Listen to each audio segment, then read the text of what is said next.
എല്ലാവർക്കും എയ്സ് ആപ്പിലേക്ക് സ്വാഗതം. ഇന്ന് നമ്മളിവിടെ ഡിസ്കസ് ചെയ്യാൻ പോകുന്നത് SLC ബയോളജി ഫൈനൽ എക്സാമിൻ്റെ ഇമ്പോർട്ടൻ്റ് ആയിട്ടുള്ള പ്രീവിയസ് ഇയർ ക്വസ്റ്റ്യൻ പേപ്പേഴ്സാണ്.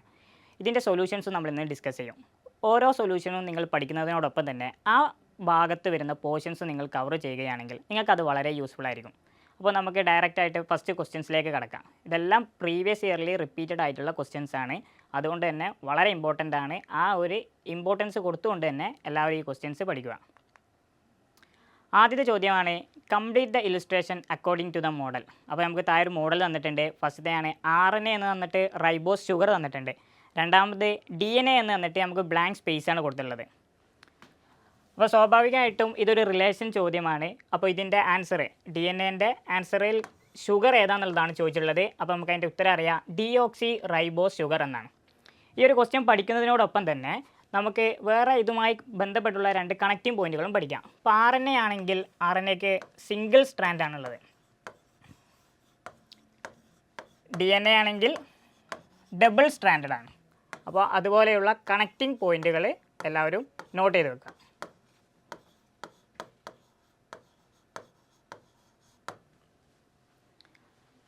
ഇനി നമുക്ക് രണ്ടാമത്തെ ക്വസ്റ്റ്യനിലേക്ക് കടക്കാം. The blood group without antibodies. താഴെ നമുക്ക് 4 ബ്ലഡ് ഗ്രൂപ്പുകൾ തന്നിട്ടുണ്ട്. ഈ ബ്ലഡ് ഗ്രൂപ്പിൽ ആൻറ്റിബോഡി ഇല്ലാത്തത് ഏതാണെന്നുള്ളതാണ് ചോദിച്ചിട്ടുള്ളത്. അപ്പോൾ ഈ ഒരു ടേബിൾ പേജ് നമ്പർ 94 നമ്മുടെ ടെക്സ്റ്റ് ബുക്കിലുള്ള ഈ ഒരു ടേബിൾ പഠിച്ചവർക്ക് ഇതുമായി ബന്ധപ്പെട്ട് ഏത് ബ്ലഡ് ഗ്രൂപ്പ് ചോദിച്ചു കഴിഞ്ഞാലും അതിൻ്റെ ഉത്തരം എഴുതാൻ സാധിക്കും. അപ്പോൾ ഈ ഒരു ടേബിൾ നമ്മൾ നോക്കുകയാണെങ്കിൽ ഇതിൽ ആൻറ്റിബോഡി ഇല്ലാത്തത് ഒരു ഗ്രൂപ്പ് മാത്രമാണ്, അതാണ് AB. ഇവിടെ നോക്കിയാൽ കാണാൻ സാധിക്കും ആൻറ്റിബോഡി നില്ലാണ്. ഇനി ഇവിടെ question the blood group with antibody B എന്നാണ് ചോദിച്ചിരുന്നെങ്കിൽ അതിൻ്റെ ബ്ലഡ് ഗ്രൂപ്പ് എന്താവുമായിരുന്നു? A ആവുമായിരുന്നു. അപ്പോൾ ഈ ഒരു ടേബിൾ പഠിക്കുക എന്നുള്ളത് വളരെ ഇമ്പോർട്ടൻ്റ് ആണ്. ഇനി നമുക്ക് മൂന്നാമത്തെ ക്വസ്റ്റ്യനിലോട്ടേക്ക് കിടക്കാം. അപ്പോൾ ഇതിൻ്റെ ആൻസർ AB ആണ് കേട്ടോ. ബ്ലഡ് ഗ്രൂപ്പ് വിത്തൗട്ട് ആൻറ്റിബോഡി എന്ന് പറയുന്നത് AB ആണ്. നമുക്കിനി മൂന്നാമത്തെ ക്വസ്റ്റ്യനിലോട്ട് കിടക്കാം. Identify the part of the brain which help to maintain homeostasis. നമുക്കറിയാം ബ്രെയിൻ എന്ന് പറയുന്നത് വളരെ ഇമ്പോർട്ടൻ്റ് ആയിട്ടുള്ള ഒരു പോർഷനാണ്. അപ്പോൾ ഇതിൽ നമുക്ക് 4 ഓപ്ഷൻസ് തന്നിട്ടുണ്ട്. ഇതിലേത് പാർട്ടാണ് ഹോമിയോസ്റ്റാസിസ് മെയിൻറ്റെയിൻ ചെയ്യാൻ നമ്മെ സഹായിക്കുന്നത് എന്നുള്ളതാണ് ചോദ്യം. അപ്പോൾ ഫസ്റ്റ് ഓപ്ഷൻ തന്നിട്ടുണ്ട് സെറീബ്രം, തലാമസ്, മെഡുല ഒബ്ലങ്കട്ട, അതുപോലെ ഹൈപ്പോതലാമസ്. അപ്പോൾ നമ്മൾ ആ 5 പാർട്സ് ഓഫ് ബ്രെയിൻ പഠിച്ച സമയത്ത് നമ്മൾ അതിൽ അവസാനം പഠിച്ചിട്ടുള്ള ഒരു പാർട്ടാണ് എന്ത് പറയുന്നത്? ഹൈപ്പോതലാമസ് എന്ന് പറയുന്നത്. അപ്പോൾ ഹൈപ്പോതലാമസിൻ്റെ ഏറ്റവും പ്രധാനപ്പെട്ട ഫംഗ്ഷൻ എന്ന് പറയുന്നത് എന്താണ്? ഹോമിയോസ്റ്റാസിസ് എന്ന് പറയുന്നതാണ്. അപ്പോൾ പേജ് നമ്പർ 14 നമ്മുടെ ടെക്സ്റ്റ് ബുക്കിൽ നമ്മളിത് പഠിച്ചതാണ്. അപ്പോൾ ഇതിൻ്റെ ആൻസർ വരുന്നത് ഹൈപ്പോതലാമസ്, ഓപ്ഷൻ D ആണ്. ഇനി നമുക്ക് അടുത്തതായി 5ാമത്തെ ചോദ്യത്തിലേക്ക് കിടക്കാം. Choose the correct pair. താഴെ തന്നിട്ടുള്ള 4 ഓപ്ഷനിൽ നിന്ന് കറക്റ്റായിട്ടുള്ള പെയർ ഏതാണെന്ന് തിരഞ്ഞെടുക്കാനാണ് ചോദിച്ചിട്ടുള്ളത്. അപ്പോൾ option A prolactin, production of മിൽക്കാണ്. രണ്ടാമത് തന്നിട്ടുള്ള ആൽഡോസ്റ്റിറോൺ, പ്രൊമോട്ട്സ് ഗ്രോത്ത്. മൂന്നാമത്തത് cortisol, salt water balance. Fourth ഓപ്ഷനായി തന്നിരിക്കുന്നത് മെലാറ്റോണിൻ ആണ്, മെയിൻറ്റെയിൻ ബ്ലഡ് പ്രഷർ. അപ്പോൾ ഇതിൻ്റെ കറക്റ്റ് ആൻസർ എല്ലാം നമ്മുടെ ടെക്സ്റ്റ് ബുക്കിൽ തന്നെ ഉള്ളതാണ്. അതുകൊണ്ടാണ് ഇവിടെ പേജ് നമ്പർ കൊടുത്തിട്ടുണ്ട്. 46, 47 പേജ് നമ്പറിൽ ഇതിൻ്റെ ആൻസർ ഉണ്ട്. അപ്പോൾ നമ്മൾ നോക്കുകയാണെങ്കിൽ cortisol synthesis of glucose from protein and fat, അതുപോലെ കൺട്രോൾസ് ഇൻഫ്ലമേറ്ററി ആൻഡ് അലർജിയാണ്. പക്ഷേ ഇവിടെ കോർട്ടിസോളിന് കൊടുത്തിട്ടുള്ളത് സാൾട്ട് വാട്ടർ ബാലൻസ് ആണ്. അപ്പോൾ ഇത് ആൻസർ റോങ് ആണ്. അടുത്തതാണ് മെലാറ്റോണിൻ. നമുക്കറിയാം മെലാറ്റോണിൻ എന്ന് പറഞ്ഞു കഴിഞ്ഞാൽ ബ്ലഡ് പ്രഷർ മെയിൻറ്റെയിൻ ചെയ്യല്ല, നമ്മുടെ ബോഡി റിതമിക് ആക്ടിവിറ്റീസ് മെയിൻറ്റെയിൻ ചെയ്യുന്ന പാർട്ടാണ്. അപ്പോൾ നമുക്ക് D ഓപ്ഷനും അല്ല എന്നുള്ളത് മനസ്സിലായി. ഇനി അടുത്തതാണ് ആൽഡോസ്റ്റിറോൺ. ആൽഡോസ്റ്റിറോണിൻ്റെ ഫംഗ്ഷനാണ് സാൾട്ട് വാട്ടർ ബാലൻസ്. പക്ഷേ ഇവിടെ കൊടുത്തിരിക്കുന്നത് പ്രൊമോട്ട് ഗ്രോത്ത് എന്നുള്ളതാണ്. അതുകൊണ്ട് തന്നെ B ഓപ്ഷനും റോങ് ആണ്. അപ്പോൾ കറക്റ്റ് ആൻസർ ഏതാണ്? പ്രോലാക്റ്റിൻ, പ്രൊഡക്ഷൻ ഓഫ് മിൽക്ക് എന്നുള്ളതാണ് കറക്റ്റ് ആൻസർ. ഓപ്ഷൻ A ആണ് കറക്റ്റ് ആൻസർ. അപ്പോൾ പേജ് നമ്പർ 46, 47 നമ്മളൊന്ന് റെഫർ ചെയ്യുകയാണെങ്കിൽ ഇതിൻ്റെ പ്രോപ്പറായിട്ടുള്ള ഓരോ പെയറിൻ്റെയും ആൻസർ നമുക്ക് പഠിക്കാൻ കഴിയുന്നതാണ്. ഓക്കെ, നമുക്കിനി 5ാമത്തെ ക്വസ്റ്റ്യനിലേക്ക് പോവാം. The protein produced through genetic engineering which is used against viral diseases. Viral ഡിസീസിനെതിരെ നമ്മൾ പ്രതിരോധിക്കാൻ ഉപയോഗിക്കുന്ന ജനറ്റിക് എഞ്ചിനീയറിംഗിലൂടെ നിർമ്മിച്ചിട്ടുള്ള പ്രോട്ടീൻ ഏതാണെന്നുള്ളതാണ് ചോദ്യം. അപ്പോൾ പേജ് നമ്പർ 118 നമ്മൾ ഇതുപോലെ ഒരു ടേബിൾ കണ്ടിട്ടുണ്ടാവും. ഈ ഒരു ടേബിൾ പഠിച്ചവർക്കൊക്കെ തന്നെയും വളരെ എളുപ്പത്തിൽ ഇത് ഉത്തരം എഴുതാൻ സാധിക്കുന്നതാണ്. ഇത് പഠിക്കാതെ നെഗ്ലക്റ്റ് ചെയ്തവർക്കൊക്കെ തന്നെയും ആ ഒരു മാർക്ക് നഷ്ടപ്പെടുന്നതാണ്. വളരെ ഇമ്പോർട്ടൻ്റ് ആയിട്ടുള്ളൊരു ടേബിളാണ്. ഇപ്പോൾ ചോദിച്ചിരിക്കുന്നത് വൈറൽ ഡിസീസിനെതിരായിട്ടുള്ള ഒരു ക്വസ്റ്റ്യൻ ആണ് എങ്കിൽ ചിലപ്പോൾ അടുത്ത് ചോദിക്കുന്ന ഡയബറ്റീസിനോ പെയിനോ അല്ലെങ്കിൽ ഗ്രോത്ത് ഡിസോർഡറോ റിലേറ്റഡ് ആയിരിക്കാം. അതുകൊണ്ട് തന്നെ ഈ ഒരു ടേബിൾ നിർബന്ധമായും പഠിച്ചിരിക്കണം. അപ്പോൾ ഇതിൻ്റെ ആൻസർ നമുക്ക് ഫസ്റ്റ് തന്നെ നോക്കിയാൽ സാധിക്കും. ഇൻ്റർഫെറോൺസ് ആണ് വൈറൽ ഡിസീസിനെ നമ്മൾ ജനറ്റിക് എഞ്ചിനീയറിങ്ങിലൂടെ പ്രതിരോധിക്കാൻ നിർമ്മിച്ചിരിക്കുന്ന പ്രോട്ടീൻ എന്നുള്ളത് ഓർത്ത് വെക്കുക. പേജ് നമ്പർ 118 റെഫർ ചെയ്ത് കഴിഞ്ഞാൽ ബാക്കിയുള്ള ഓപ്ഷൻസ് നമുക്ക് പഠിക്കാൻ സാധിക്കുന്നതാണ്. ഇനി നമുക്ക് ആറാമത്തെ ക്വസ്റ്റ്യനിലേക്ക് കടക്കാം. Identify the word pair relation and fill in the blank. നമ്മൾ ജനറ്റിക്സിൻ്റെ പാഠത്തിൽ പഠിച്ചിട്ടുള്ള പ്രധാനപ്പെട്ട 2 ഘടകങ്ങളിൽ ഒന്നാണ് ജനറ്റിക് സിസർ. എല്ലാവർക്കും അറിയാം, റെസ്ട്രിക്ഷൻ എൻഡോ ന്യൂക്ലിയസ് ആണ് ജനറ്റിക് സിസറുകളായിട്ട് നമ്മൾ ഉപയോഗിക്കുന്നത്. അതായത് ജീൻസിനെ കട്ട് ചെയ്യാൻ ഉപയോഗിക്കുന്ന എൻസൈമാണ് എന്ത്, റെസ്ട്രിക്ഷൻ എൻഡോ ന്യൂക്ലിയസ്. എന്നതുപോലെ തന്നെ ജനറ്റിക് ഗ്ലൂ ഉണ്ട് അല്ലേ, ജീൻസിനെ ബൈൻഡ് ചെയ്യാൻ അല്ലെങ്കിൽ ഒട്ടിക്കാൻ വേണ്ടി നമ്മൾ ഉപയോഗിക്കുന്നതുകൊണ്ടാണ് ജനറ്റിക് ഗ്ലൂ എന്ന് പേര് കൊടുത്തുള്ളത്. അപ്പോൾ അതിൻ്റെ നെയിമാണ് ചോദിച്ചിട്ടുള്ളത്.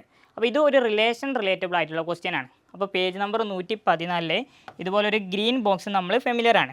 അപ്പോൾ ഇതിൽ കൊടുത്തിട്ടുണ്ട് ജോയിനിങ് ചെയ്യാൻ ഉപയോഗിക്കുന്ന എൻസൈം എന്താണ്, ലിഗേസ് ആണ്. അപ്പോൾ ഇവിടെ ആൻസർ എന്താണ് വരുന്നത്, ലിഗേസ്. വളരെ ഇമ്പോർട്ടൻ്റ് ആയിട്ടുള്ള ഒരു ക്വസ്റ്റ്യൻ ആണിത്. നിർബന്ധമായിട്ടും ഈ 2 ടോപ്പിക്കുകൾ എല്ലാവരും പഠിച്ചിരിക്കണം. ജനറ്റിക് സിസർ ആവട്ടെ ജനറ്റിക് ഗ്ലൂ ആവട്ടെ, രണ്ടും എന്താണെന്നുള്ളതും ആ എൻസൈമിൻ്റെ പേരും നിർബന്ധമായിട്ടും എല്ലാവരും പഠിച്ചിരിക്കണം. ഇനി നമുക്ക് അടുത്ത ക്വസ്റ്റ്യനിലോട്ടേക്ക് പോകാം. Question number 7.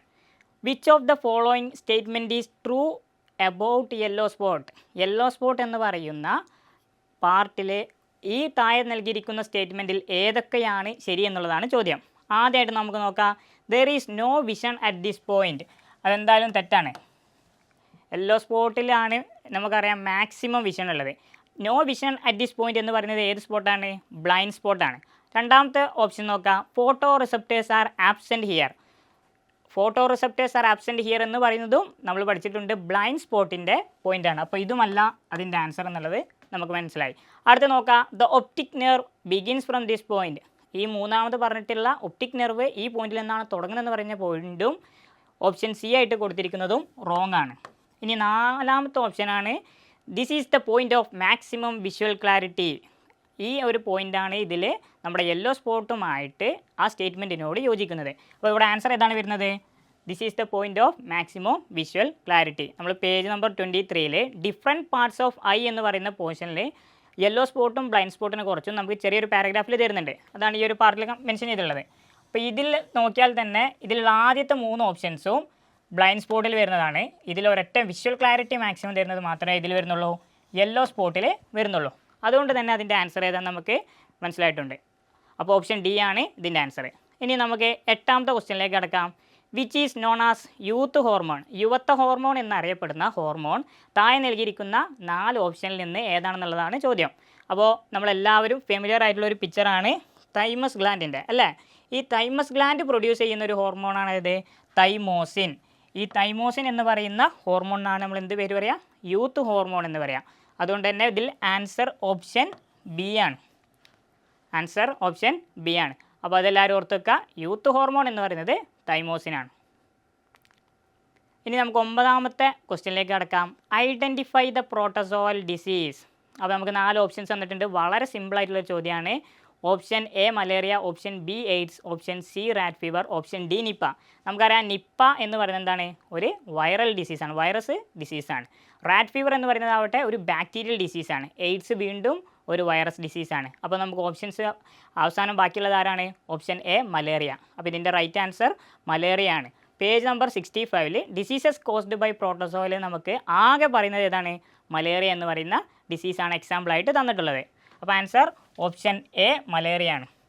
അപ്പോൾ പേജ് നമ്പർ 65 റെഫർ ചെയ്യുകയാണെങ്കിൽ നിങ്ങൾക്ക് അതിനെക്കുറിച്ച് കൂടുതൽ പഠിക്കാൻ സാധിക്കുന്നതാണ്. ഇനി നമുക്ക് 10ാമത്തെ ക്വസ്റ്റ്യനിലേക്ക് കടക്കാം. Which organism belongs to Cercopithecoidea. അപ്പോൾ നമ്മളെല്ലാവരും ഫെമിലിയർ ആയിട്ടുള്ളൊരു പിക്ചറാണ് ഈ രണ്ടും കാണുന്നത്. അപ്പോൾ വളരെ സിമ്പിളാണ്. സർക്കപ്പിത്തക്കോയിഡിയ വിഭാഗത്തിൽ വരുന്നത് ഒരേ ഒരാൾ മാത്രമാണ്, അത് നമ്മുടെ മങ്കി സാറാണ്. ബാക്കി എല്ലാവരും വരുന്നത് ഹൊമിനോയിഡ് എന്ന് പറയുന്ന വിഭാഗത്തിലാണ്. അപ്പോൾ ഇതുപോലെ ഈ ഒരു പിക്ചർ ഓർത്ത് വെക്കുക. മങ്കി ഒഴികെയുള്ള ബാക്കി എല്ലാവരും വരുന്നത് ഹൊമിനോയിഡിയയിലാണെന്നുള്ളത് ഓർത്ത് വെക്കുക. സർക്കപ്പിത്തക്കോയിഡയിൽ ആകെ വരുന്നത് മങ്കി മാത്രമാണ്. അപ്പോൾ മങ്കീൻ്റെ ഒരു സ്പെഷ്യൽ ഫീച്ചറുകളാണ് സ്മോൾ ബ്രെയിൻ, ചെറിയ മസ്തിഷ്കവും അതുപോലെ ലോങ് ടെയിൽഡ്, നീളമുള്ള വാലുള്ളവയും ആയിരിക്കും. ഈ ഒരു ഭാഗത്ത് ഹൊമിനോയിഡിയയുടെ പ്രത്യേകത നമുക്ക് പഠിക്കാം. Developed brain. ഇതിൽ കാണുന്ന ബാക്കിയുള്ള എല്ലാവർക്കും കുറച്ചും കൂടിയൊക്കെ അഡ്വാൻസ് ആയിട്ടുള്ള ഡെവലപ്ഡ് ആയിട്ടുള്ള ബ്രെയിൻ ആയിരിക്കും ഉണ്ടാവുക. അതുപോലെ ഫ്രീലി മൂവബിൾ ഹാൻഡ്സും ഇവരുടെയൊക്കെ സവിശേഷതയാണ്. അപ്പോൾ ഇതിൻ്റെ ഒരു ഓർഡറൊക്കെ പഠിച്ചു വെച്ചാൽ നന്നാവും. കാരണം ഈ മാനുമായിട്ട് ഏറ്റവും ക്ലോസ്ലി റിലേറ്റഡ് ആയിട്ടുള്ള സ്പീഷീസ് ഏതാണെന്ന് ചോദിക്കാറുണ്ട്. അപ്പോൾ അതാരാണ്? ചിമ്പാൻസിയാണ്. ഇതിൽ നിന്ന് ഏറ്റവും ഫർദസ്റ്റ് ആരാന്ന് ചോദിച്ചു കഴിഞ്ഞാൽ അത് മങ്കിയാണ്.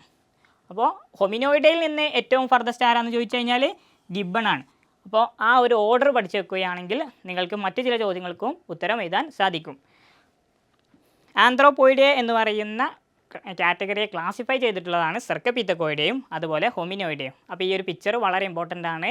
ഇവിടെ 10ാമത്തെ question, which organism belong to Cercopithecidae എന്നതിൻ്റെ ആൻസർ ഓപ്ഷൻ സി മങ്കിയാണ്. ഓക്കെ, നമുക്കിനി അടുത്ത ക്വസ്റ്റ്യനിലോട്ട് കിടക്കാം. Skin is considered as the safety shield of the body. നമ്മുടെ സ്കിന്ന് നമ്മുടെ ശരീരത്തിൻ്റെ ഒരു ഷീൽഡ്, ഒരു പ്രൊട്ടക്റ്റീവ് ലെയർ ആണ് എന്ന് പറഞ്ഞതിന് കാരണം എന്താണെന്നുള്ളതാണ്. അപ്പോൾ നമുക്കറിയാം നമ്മുടെ സ്കിന്ന് 3 പാർട്ടായിട്ടാണുള്ളത്. ഫസ്റ്റ് പാർട്ടാണ് എപ്പിഡെർമിസ്. ഈ എപ്പിഡെർമിസിൽ എന്തുണ്ട്? കെരാട്ടിൻ എന്ന് പറയുന്ന ഒരു പ്രോട്ടീൻ ഉണ്ട്. അത് മറ്റ് ജേംസോ അല്ലെങ്കിൽ മറ്റ് പാത്തജൻസോ ഒക്കെ നമ്മുടെ ശരീരത്തിലേക്ക് എൻ്റർ ചെയ്യുന്നത് തടയാൻ സഹായിക്കുന്നു. അപ്പോൾ അതാണ് ഷീൽഡ് ഓഫ് ദ ബോഡി എന്ന് പറയുന്നതിൻ്റെ ഫസ്റ്റ് പോയിന്റ്. നമ്മുടെ ശരീരത്തിലേക്ക് ഏതെങ്കിലും ജേംസ് എൻട്രി ആണെങ്കിൽ അതിനെ പ്രിവെൻറ്റ് ചെയ്യുന്നു. രണ്ടാമതാണ് സെബേഷ്യസ് ഗ്ലാൻഡ്. ഈ ഗ്ലാൻഡ് എന്ന് കേൾക്കുമ്പോൾ തന്നെ നമ്മളെ മൈൻഡിലോട്ട് വരേണ്ടത് അതെന്തെങ്കിലും ഒന്ന് പ്രൊഡ്യൂസ് ചെയ്യും. ആ പേരുമായിട്ട് ഒരുപാട് സാമ്യമുള്ള എന്തെങ്കിലും ആയിരിക്കും അത് പ്രൊഡ്യൂസ് ചെയ്യുക. ഇവിടെ സെബേഷ്യസ് ഗ്ലാൻഡ് പ്രൊഡ്യൂസ് ചെയ്യുന്നതാണ് എന്ത്? സെബം. ഇപ്പോൾ നമ്മൾ സലൈവറി ഗ്ലാൻഡ് പറയുമ്പോൾ സലൈവ പ്രൊഡ്യൂസ് ചെയ്യുന്നത് പോലെ സെബേഷ്യസ് ഗ്ലാൻഡ് പ്രൊഡ്യൂസ് ചെയ്യുന്നതാണ് സെബം. ഇത് നമ്മുടെ സ്കിന്നിനെ ഓയിലിയും വാട്ടർ പ്രൂഫും ആക്കുന്നതോടുകൂടി നമ്മുടെ സ്കിന്നിനെ പ്രൊട്ടക്റ്റ് ചെയ്യുന്ന ഒരു ലെയറായിട്ട് പ്രവർത്തിക്കുന്നു. അതാണ് രണ്ടാമത്തെ പോയിന്റ്. മൂന്നാമത്തേതാണ് sweat gland. Sweat gland, the disinfectant presence in the sweat produced by this gland destroys the germs. അപ്പോൾ ഈ സ്വെറ്റ് ഗ്ലാൻഡ് പ്രൊഡ്യൂസ് ചെയ്യുന്ന സ്വെറ്റിലുള്ള ഡിസിൻഫെക്റ്റൻസ് നമ്മുടെ ശരീരത്തിലേക്ക് ഏതെങ്കിലും ജേംസ് ഒക്കെ കയറിയിട്ടുണ്ടെങ്കിൽ അവയെ നശിപ്പിക്കും. അപ്പോൾ ഈ 3 കാര്യവും ചെയ്യുന്നത് ഒരു പ്രൊട്ടക്ഷനാണ്, ഒരു പ്രതിരോധമായിട്ടാണ്. അതുകൊണ്ടാണ് safety shield of the body എന്ന് സ്കിന്നിനെ നമ്മൾ പഠിക്കുന്നതും നമ്മൾ പറയുന്നതും. അപ്പോൾ ഇത് വളരെ ഇമ്പോർട്ടൻ്റ് ആയിട്ടുള്ളൊരു പോയിൻ്റാണ്. ഈ ഒരു പാർട്ട് പേജ് നമ്പർ 80-ലാണുള്ളത്. അപ്പോൾ ഇതെല്ലാവരും ശ്രദ്ധിക്കുക, പഠിക്കുക. ഇനി നമുക്ക് അടുത്ത ചോദ്യത്തിലേക്ക് കടക്കാം. 12ാമത്തെ ചോദ്യം. Correct mistakes if any in the underlined part of given statement. താഴെ തന്നിരിക്കുന്ന സ്റ്റേറ്റ്മെൻറ്റിൽ എന്തെങ്കിലും തെറ്റുകളുണ്ടെങ്കിൽ അതിനെ തിരുത്താനാണ് ചോദിച്ചിട്ടുള്ളത്. അപ്പോൾ ആദ്യത്തെ ഓപ്ഷൻ നോക്കാം. Substances responsible for taste should dissolve in mucus to stimulate the chemoreceptors. നമുക്ക് ബി ഓപ്ഷൻസ് നോക്കാം. Cochlea contains specialized sensory cells concerned with hearing. Option C colour blindness is a condition to the defect of cone cells. Option D the cluster of photoreceptors of a house fly is eye spot. അപ്പോൾ ഇതിൽ ചോദിച്ചിട്ടുള്ളത് മിസ്റ്റേക്കുകൾ ഉണ്ടെങ്കിൽ അത് തിരുത്താനാണ് പറഞ്ഞിട്ടുള്ളത്. അപ്പോൾ നമുക്കറിയാം option B നോക്കുകയാണെങ്കിൽ cochlea contain specialized sensory hair cells concerned with hearing. അപ്പോൾ അതെന്താണ്? ശരിയാണ്. അപ്പോൾ അതിലൊരു തെറ്റില്ല. നമുക്ക് ഓപ്ഷൻ സി നോക്കാം. Colour blindness is a condition due to the defect of the cone cell. ആ സ്റ്റേറ്റ്മെൻറ്റും കറക്റ്റാണ്. അപ്പോൾ ഇനി ഓപ്ഷൻസ് എയും ഡിയും മാത്രമാണ് അവശേഷിക്കുന്നത്. Substances responsible for taste should dissolve in mucus അല്ല, അത് സലൈവയാണ് എന്നുള്ളത് നമുക്ക് എല്ലാവർക്കും അറിയാം. കാരണം സലൈവയിൽ നിന്നാണ് പിന്നീട് എന്താവുന്നത്? കീമോ റിസെപ്റ്റേഴ്സിനെ സ്റ്റിമുലേറ്റ് ചെയ്യുന്നത്. അപ്പോൾ ഇവിടെ മ്യൂക്കസ് എന്ന് പറയുന്ന സ്റ്റേറ്റ്മെൻറ്റിലുള്ള വേർഡ് റോങ് ആണ്. ഇവിടെ അത് വരുന്നത് സലൈവയാണ് അഥവാ ഉമിനീരാണ് വരുന്നത്. ഇനി ഓപ്ഷൻ ഡി നോക്കാം. Cluster of photoreceptors of a house fly is eye spot. നമുക്കെല്ലാവർക്കും അറിയാം ഈച്ചയുടെ കണ്ണിനെ കുറിച്ചാണ് ഇപ്പോൾ ചോദിക്കുന്നത്. അതിലുള്ള ഫോട്ടോ റിസെപ്റ്റേഴ്സിൻ്റെ ആ ക്ലസ്റ്റർക്ക് എന്ത് പേര് പറയുന്നുള്ളതാണ്. അപ്പോൾ നമുക്കറിയാം അതിൻ്റെ ആൻസർ ഒമാറ്റീഡിയ എന്നുള്ളതാണ്. ഒമാറ്റീഡിയ. ഇവിടെ ഐ സ്പോട്ട് എന്ന് കൊടുത്തിരിക്കുന്നത് ഏത് ഓർഗാനിസത്തിന് ലൈറ്റ് ഡിറ്റക്റ്റ് ചെയ്യാനുള്ളതാണെന്ന് ചോദിച്ചു കഴിഞ്ഞാൽ പ്ലനേറിയ എന്നുള്ളതാണ് ആൻസർ. അപ്പോൾ ഈ ഒരു പേജിൽ നമ്മൾ ജേക്കബ്സൺ ഓർഗണും പ്ലനേറിയ അങ്ങനെ ഒരുപാട് ഓർഗൻസും അതുപോലെ ഷാർക്കിൻ്റെ ലാറ്ററൽ ലൈൻ അതുപോലെയുള്ള ടോപ്പിക്കുകളൊക്കെ പഠിക്കുന്നുണ്ട്. അത് വളരെ ഇമ്പോർട്ടൻ്റ് ആണ്. ആ ഒരു പേജിൽ നിന്ന് എല്ലാ വർഷവും ഒരു ക്വസ്റ്റ്യനെങ്കിലും ചോദിക്കാറുണ്ട്. അപ്പോൾ ആ ഒരു പേജും ആ ഒരു ടോപ്പിക്കും എല്ലാവരും പഠിച്ചു വെക്കുക. ഇനി നമുക്ക് 13ാമത്തെ ക്വസ്റ്റ്യനിലോട്ട് കിടക്കാം. What is the role of mRNA and tRNA in protein synthesis? Protein നിർമ്മിക്കാൻ mRNAക്കും tRNAക്കും ഉള്ള റോള് അല്ലെങ്കിൽ അവയുടെ ഫങ്ഷൻ എന്താണെന്നുള്ളതാണ് ചോദ്യം. അപ്പോൾ നമുക്കറിയാം പേജ് നമ്പർ 107 പ്രോപ്പറായിട്ട് പ്രോട്ടീൻ സിന്തസിസിൻ്റെ ഒരു ഡെഫിനിഷൻ കൊടുത്തിട്ടുണ്ട്. അപ്പോൾ ഇത് ജസ്റ്റ് നിങ്ങൾക്ക് റെഫർ ചെയ്യാനും ഇത് ഇമ്പോർട്ടൻ്റ് ആയതുകൊണ്ടാണ് ഇത്രയും കംപ്ലീറ്റ് ആയിട്ട് കൊടുത്തിട്ടുള്ളത്. പക്ഷേ നമുക്ക് ഇവിടെ ചോദ്യം mRNA എന്ത് ചെയ്യുന്നു, tRNA എന്ത് ചെയ്യുന്നു പ്രോട്ടീൻ സിന്തസിസ് എന്നുള്ളതാണ്. അപ്പോൾ mRNAൻ്റെ mRNA എന്ന് പറയുന്നതിലുള്ള എമ്മിൽ നിന്ന് തന്നെ നമുക്കറിയാം എം മെസ്സഞ്ചറാണ്. അപ്പോൾ DNA-യിൽ നിന്നുള്ള ഇൻഫോർമേഷൻ RNA വഴി നമ്മുടെ റൈബോസോമിലേക്ക് എത്തിക്കുക എന്നുള്ളതാണ് mRNA-യുടെ ഫങ്ഷൻ.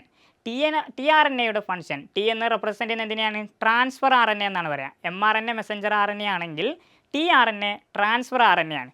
അപ്പോൾ അമിനോ ആസിഡുകളെ റൈബോസോമിലേക്ക് എത്തിക്കുക എന്നുള്ളതാണ് tRNA-യുടെ ഫങ്ഷൻ. അപ്പോൾ പേജ് നമ്പർ 107 ഈ ഒരു പാരഗ്രാഫിൽ പ്രോപ്പർ ആയിട്ടുള്ള അതിൻ്റെ ആൻസർ പറയുന്നുണ്ട്. tRNA-ൻ്റെ ഫങ്ഷനാണ് amino acids to the ribosome. എന്ത് ചെയ്യുന്നു? ക്യാരി ചെയ്യുന്നു. അമിനോ ആസിഡുകളെ റൈബോസോമിലേക്ക് ക്യാരി ചെയ്യുന്നു. ഇനി mRNA ആണെങ്കിൽ മെസ്സേജ് ക്യാരി ചെയ്യുന്നു. DNA-യിൽ നിന്നുള്ള മെസ്സേജ് RNA വഴി റൈബോസോമിലേക്ക് ക്യാരി ചെയ്യുന്നു എന്നുള്ളതാണ് ഫങ്ഷൻ. അതുകൊണ്ടാണ് അതിന് മെസ്സഞ്ചർ RNA എന്ന് പറഞ്ഞിട്ടുള്ളത്. ഇനി ഇതിൽ വേറെ ടോപ്പിക് കൂടി പഠിക്കാനുള്ളതാണ് rRNA അഥവാ റൈബോസോമൽ RNA. അപ്പോൾ റൈബോസോമൽ RNA mRNA-യിൽ നിന്നുള്ള ഇൻഫോർമേഷനും tRNA-യിൽ നിന്നുള്ള അമിനോ ആസിഡ്സിൻ്റെയും ഉപയോഗത്തോടു കൂടി പ്രോട്ടീൻ സിന്തസിസ് നിർമ്മിക്കാൻ സഹായിക്കുന്നു. അപ്പോൾ ഇതിൻ്റെ 3 mRNA-യും tRNA-യും rRNA-യും ഒരുമിച്ച് പ്രവർത്തിച്ചിട്ടാണ് പ്രോട്ടീൻ സിന്തസിസ് പൂർണ്ണമാക്കുന്നത് എന്നുള്ളത് ഓർമ്മ വേണം. അപ്പോൾ ഈ ഒരു ടോപ്പിക്ക് ഇമ്പോർട്ടൻ്റ് ആണ്, വളരെ ഇമ്പോർട്ടൻ്റ് ആണ്. അപ്പോൾ ഇതെല്ലാവരും പഠിച്ചു വെക്കാം. ഇനി നമുക്ക് അടുത്ത ക്വസ്റ്റ്യനിലോട്ടേക്ക് കിടക്കാം. 14th question, complete the following table appropriately. അപ്പോൾ സിംറ്റംസ് തന്നിട്ടുണ്ട്, കോസ് തന്നിട്ടുണ്ട്, ഡിസീസ് തന്നിട്ടുണ്ട്. ആകെ ഇവിടെ 2 കോളാണ് തന്നിട്ടുള്ളത്. നമ്മുടെ ഫസ്റ്റ് പാഠത്തിലെ ലാസ്റ്റ് ടോപ്പിക്കാണ് നമ്മുടെ നെർവസ് സിസ്റ്റത്തിനെ അഫക്റ്റ് ചെയ്യുന്ന സെർട്ടൈൻ ഡിസീസുകളെ കുറിച്ച്. അപ്പോൾ നമ്മൾ ആ ഒരു പാഠം പഠിച്ചു കഴിഞ്ഞാൽ തന്നെ അതിൽ നമുക്ക് എത്ര പഠിച്ചാലും തലയിൽ നിൽക്കാത്ത ഒരു പോർഷൻ എന്ന് പറയുന്നത് ഈ ഒരു 3 ഡിസീസാണ്. എന്നാൽ ഈ 3 ഡിസീസും ആരെ ബാധിക്കുന്ന ഡിസീസാണ്? നമ്മുടെ നെർവസ് സിസ്റ്റത്തിനെ ബാധിക്കുന്ന ഡിസീസാണ്. അപ്പോൾ ഇതിൽ 2 രോഗത്തിനെ കുറിച്ചാണ് ഈ ക്വസ്റ്റ്യനിൽ തന്നിട്ടുള്ളത്. അപ്പോൾ നമുക്ക് സിംറ്റം എന്താണെന്ന് തന്നിട്ടില്ല, പക്ഷേ കോസ് തന്നിട്ടുണ്ട്. Production of dopamine in the brain gets reduced. അപ്പോൾ ഡോപ്പമിന്, നമ്മുടെ തലച്ചോറിലുള്ള ഡോപ്പമിന് കുറയുന്നതിന് കാരണം അഥവാ ന്യൂറോ ട്രാൻസ്മിറ്റർ കുറയുന്നതിന് കാരണമായിട്ടുള്ള സിംറ്റം എന്താണെന്നുള്ളതാണ് ചോദിച്ചിട്ടുള്ളത്. അപ്പോൾ നമുക്കറിയാം ലോസ് ഓഫ് ബോഡി ബാലൻസ് അല്ലെങ്കിൽ irregular movement of muscles, shivering of the body, ഇതൊക്കെ എന്തിന് സിംറ്റംസ് ആയിട്ട് വരും? Production of dopamine in the brain get reduced എന്ന് പറയുന്ന കോസ് ഉള്ള രോഗത്തിന് സിംറ്റംസ് ആയിട്ട് വരും. അപ്പോൾ ഇവിടെ ഓപ്ഷൻ എ എന്ത് ചെയ്യാൻ മതി? Loss of body balance. അപ്പോൾ ലോസ് ഓഫ് ബോഡി ബാലൻസ് ഉള്ള രോഗം ഏതാണെന്നുള്ളതാണ് ഇതിൻ്റെ second question. Loss of memory and inability to do routine works. നമ്മൾ ഡെയിലി ചെയ്യുന്ന കാര്യങ്ങൾ പോലും മറന്നു പോകുന്ന ലക്ഷണമുള്ള രോഗം ഏതാണെന്നുള്ളതാണ് ചോദ്യം. ഇതെല്ലാവർക്കും അറിയാം, അൽഷിമേഴ്സ് ആണ് രോഗം. അപ്പോൾ ഓപ്ഷൻ 2 എന്താണ്? അൽഷിമേഴ്സ് ആണ്. അൽഷിമേഴ്സ്. അപ്പോൾ ഇതുപോലെ ഒരു ബോക്സിൽ ഒരു ക്വസ്റ്റ്യൻ തന്നു കഴിയുമ്പോൾ നമ്മൾ ശ്രദ്ധിക്കേണ്ട കാര്യം എന്ന് പറഞ്ഞു കഴിഞ്ഞാൽ ഓപ്ഷൻ 1 ഇതും ഓപ്ഷൻ 2 ഇതും കൊടുക്കുന്നതിന് പകരം ഓപ്ഷൻ 1 ഇത് കൊടുത്ത് ഓപ്ഷൻ 2 ഇതാണ് കൊടുത്തുള്ളത്. ഇത് 3യും ഇത് 4ഉം ആണ്. അപ്പോൾ അങ്ങോട്ടും ഇങ്ങോട്ടും മാറി നിങ്ങൾ ആൻസർ എഴുതുമ്പോൾ അതേ ഓർഡറിലാണ് എഴുതുന്നെങ്കിൽ നിങ്ങൾക്ക് തെറ്റ് കിട്ടും. അപ്പോൾ നിങ്ങൾ പ്രോപ്പറായിട്ട് ക്വസ്റ്റ്യനിൽ ഓപ്ഷൻസ് കൊടുത്തിരിക്കുന്ന ഏതാണെന്നുള്ളതും കൂടിയും ശ്രദ്ധിക്കേണ്ടതുണ്ട്. ഈ ഡിസീസ് ഏതാണെന്നുള്ളതാണ് ചോദിച്ചിട്ടുള്ളത്. അപ്പോൾ മെമ്മറി നഷ്ടപ്പെടുന്ന രോഗം എന്ന് പറയുന്നത് അൽഷിമേഴ്സ് ആണെന്ന് നമുക്കറിയാം. ഇനി മുകളിലുള്ള രോഗമുണ്ട്, loss of body balance symptom ആയിട്ടുള്ള രോഗം ഏതാണെന്നുള്ളതാണ് ചോദ്യം. അപ്പോൾ നമുക്ക് അതിൻ്റെ ആൻസർ അറിയാം, പാർക്കിൻസൺസ് ഡിസീസാണ്. അപ്പോൾ ഓപ്ഷൻ 3 എന്തായിരുന്നു? Parkinson's disease. ഇതിൽ ഡിസ്കസ് ചെയ്യാത്ത ഒരു രോഗം എന്ന് പറയുന്നത് എപ്പിലെപ്സിയാണ്. ഈ 3 എണ്ണവും വളരെ ഇമ്പോർട്ടൻ്റ് ആയിട്ടുള്ളൊരു ടോപ്പിക്കാണ്. നിർബന്ധമായിട്ടും ഇത് പഠിക്കണം. പേജ് നമ്പർ 19 ഫസ്റ്റ് പാഠത്തിലെ അവസാനത്തെ ടോപ്പിക്കാണ്. ഇത് എല്ലാവരും പഠിച്ച് എന്ന് ഉറപ്പ് വരുത്തിയതിന് ശേഷം മാത്രം ക്ലാസ്സിലേക്ക് പോവുക. ഒന്നില്ലെങ്കിൽ മാച്ച് ദി ഫോളോയിങ് ആയിട്ടോ അല്ലെങ്കിൽ ഇതുപോലെ കംപ്ലീറ്റ് ദ ടേബിൾ എന്നൊക്കെ പറഞ്ഞിട്ട് ഈ ചോദ്യം ചോദിക്കാൻ വളരെ സാധ്യത കൂടുതലാണ്. ഇനി നമുക്ക് അടുത്ത ക്വസ്റ്റ്യനിലോട്ടേക്ക് പോവാം. We withdraw our hand when accidentally touch on a sharp object. നല്ല മൂർച്ചയുള്ള ഒരു ഒബ്ജക്റ്റ് നമ്മൾ തൊട്ട് കഴിഞ്ഞാൽ പെട്ടെന്ന് നമ്മൾ കൈ വലിക്കും. അതിൻ്റെ കാരണം എന്താണെന്നുള്ളതാണ് ചോദിച്ചിട്ടുള്ളത്. അതിൽ option A question, what kind of response is mentioned here. ഇവിടെ തന്നിരിക്കുന്ന റെസ്പോൺസ് എന്തുമായി ബന്ധപ്പെട്ടാന്നുള്ളതാണ് ചോദ്യം. വളരെ സിമ്പിളായിട്ടുള്ള ചോദ്യമാണ്. നമുക്കറിയാം ഷാർപ്പായിട്ടുള്ള ഒബ്ജക്റ്റ് ആവട്ടെ അല്ലെങ്കിൽ ചൂടുള്ള ഒരു നല്ല ഹീറ്റുള്ള ഒബ്ജക്റ്റുമിലൊക്കെ നമ്മൾ തൊട്ട് കഴിയുമ്പോൾ പെട്ടെന്ന് നമ്മൾ കൈ വലിക്കും. അപ്പോൾ അതിൻ്റെ കാരണം എന്താണെന്നുള്ളതാണ് ചോദ്യം. ആ റെസ്പോൺസ് എന്താണെന്നുള്ളതാണ് ചോദ്യം. അപ്പോൾ എല്ലാവർക്കും അറിയുന്ന ഉത്തരമാണ് റിഫ്ലെക്സ് ആക്ഷൻ. ആൻസർ എന്താണ്? Reflex action.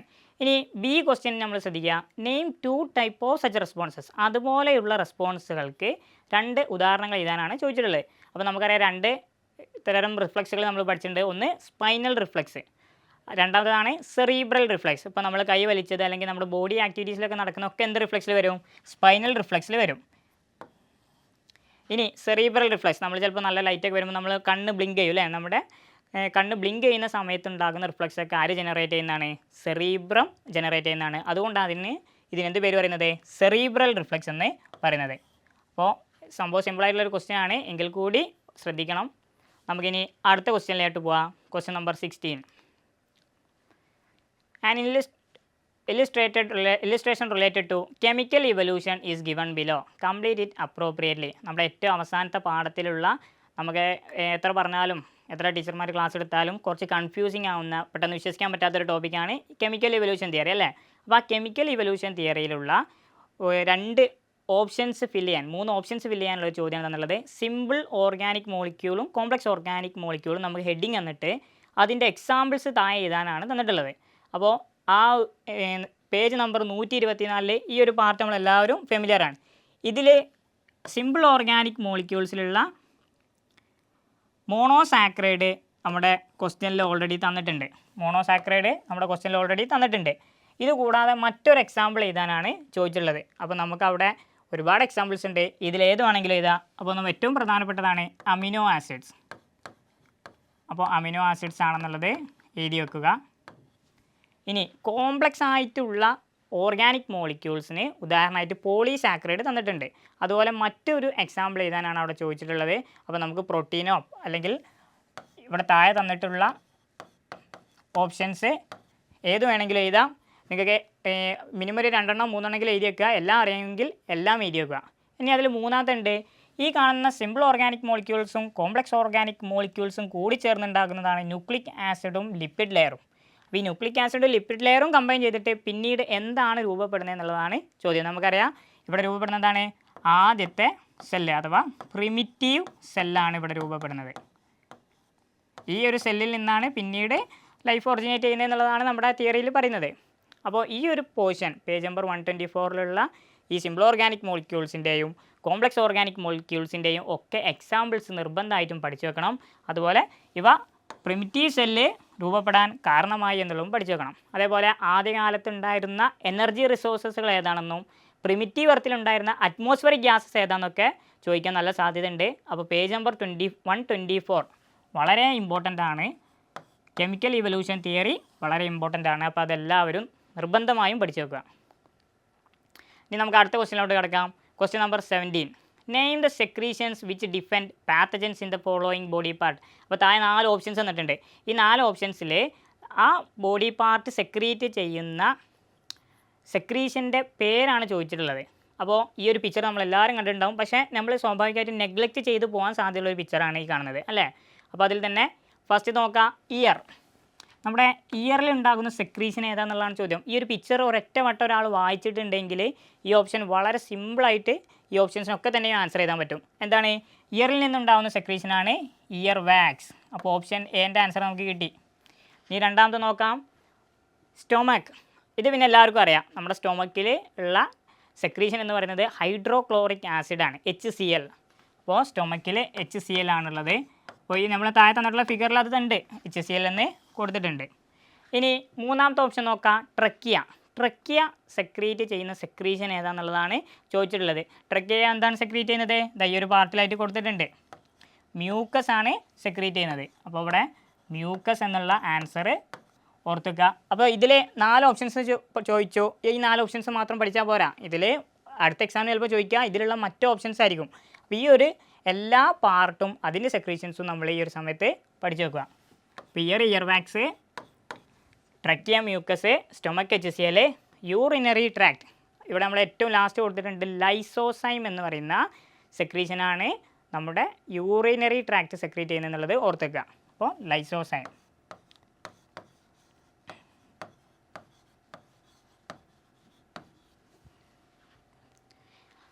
അപ്പോൾ ഞാൻ തൊട്ട് മുമ്പ് പറഞ്ഞ പോലെ ഇതിലുള്ള എല്ലാ ബോഡി പാർട്ടും സെക്രീറ്റ് ചെയ്യുന്നത് ഏതൊക്കെ സെക്രീഷൻസ് ആണെന്നുള്ളത് നിർബന്ധമായും പഠിച്ചു വെക്കുക. അതുപോലെ തന്നെ അടയാളപ്പെടുത്താനും പഠിച്ചു വെക്കേണ്ടതുണ്ട്.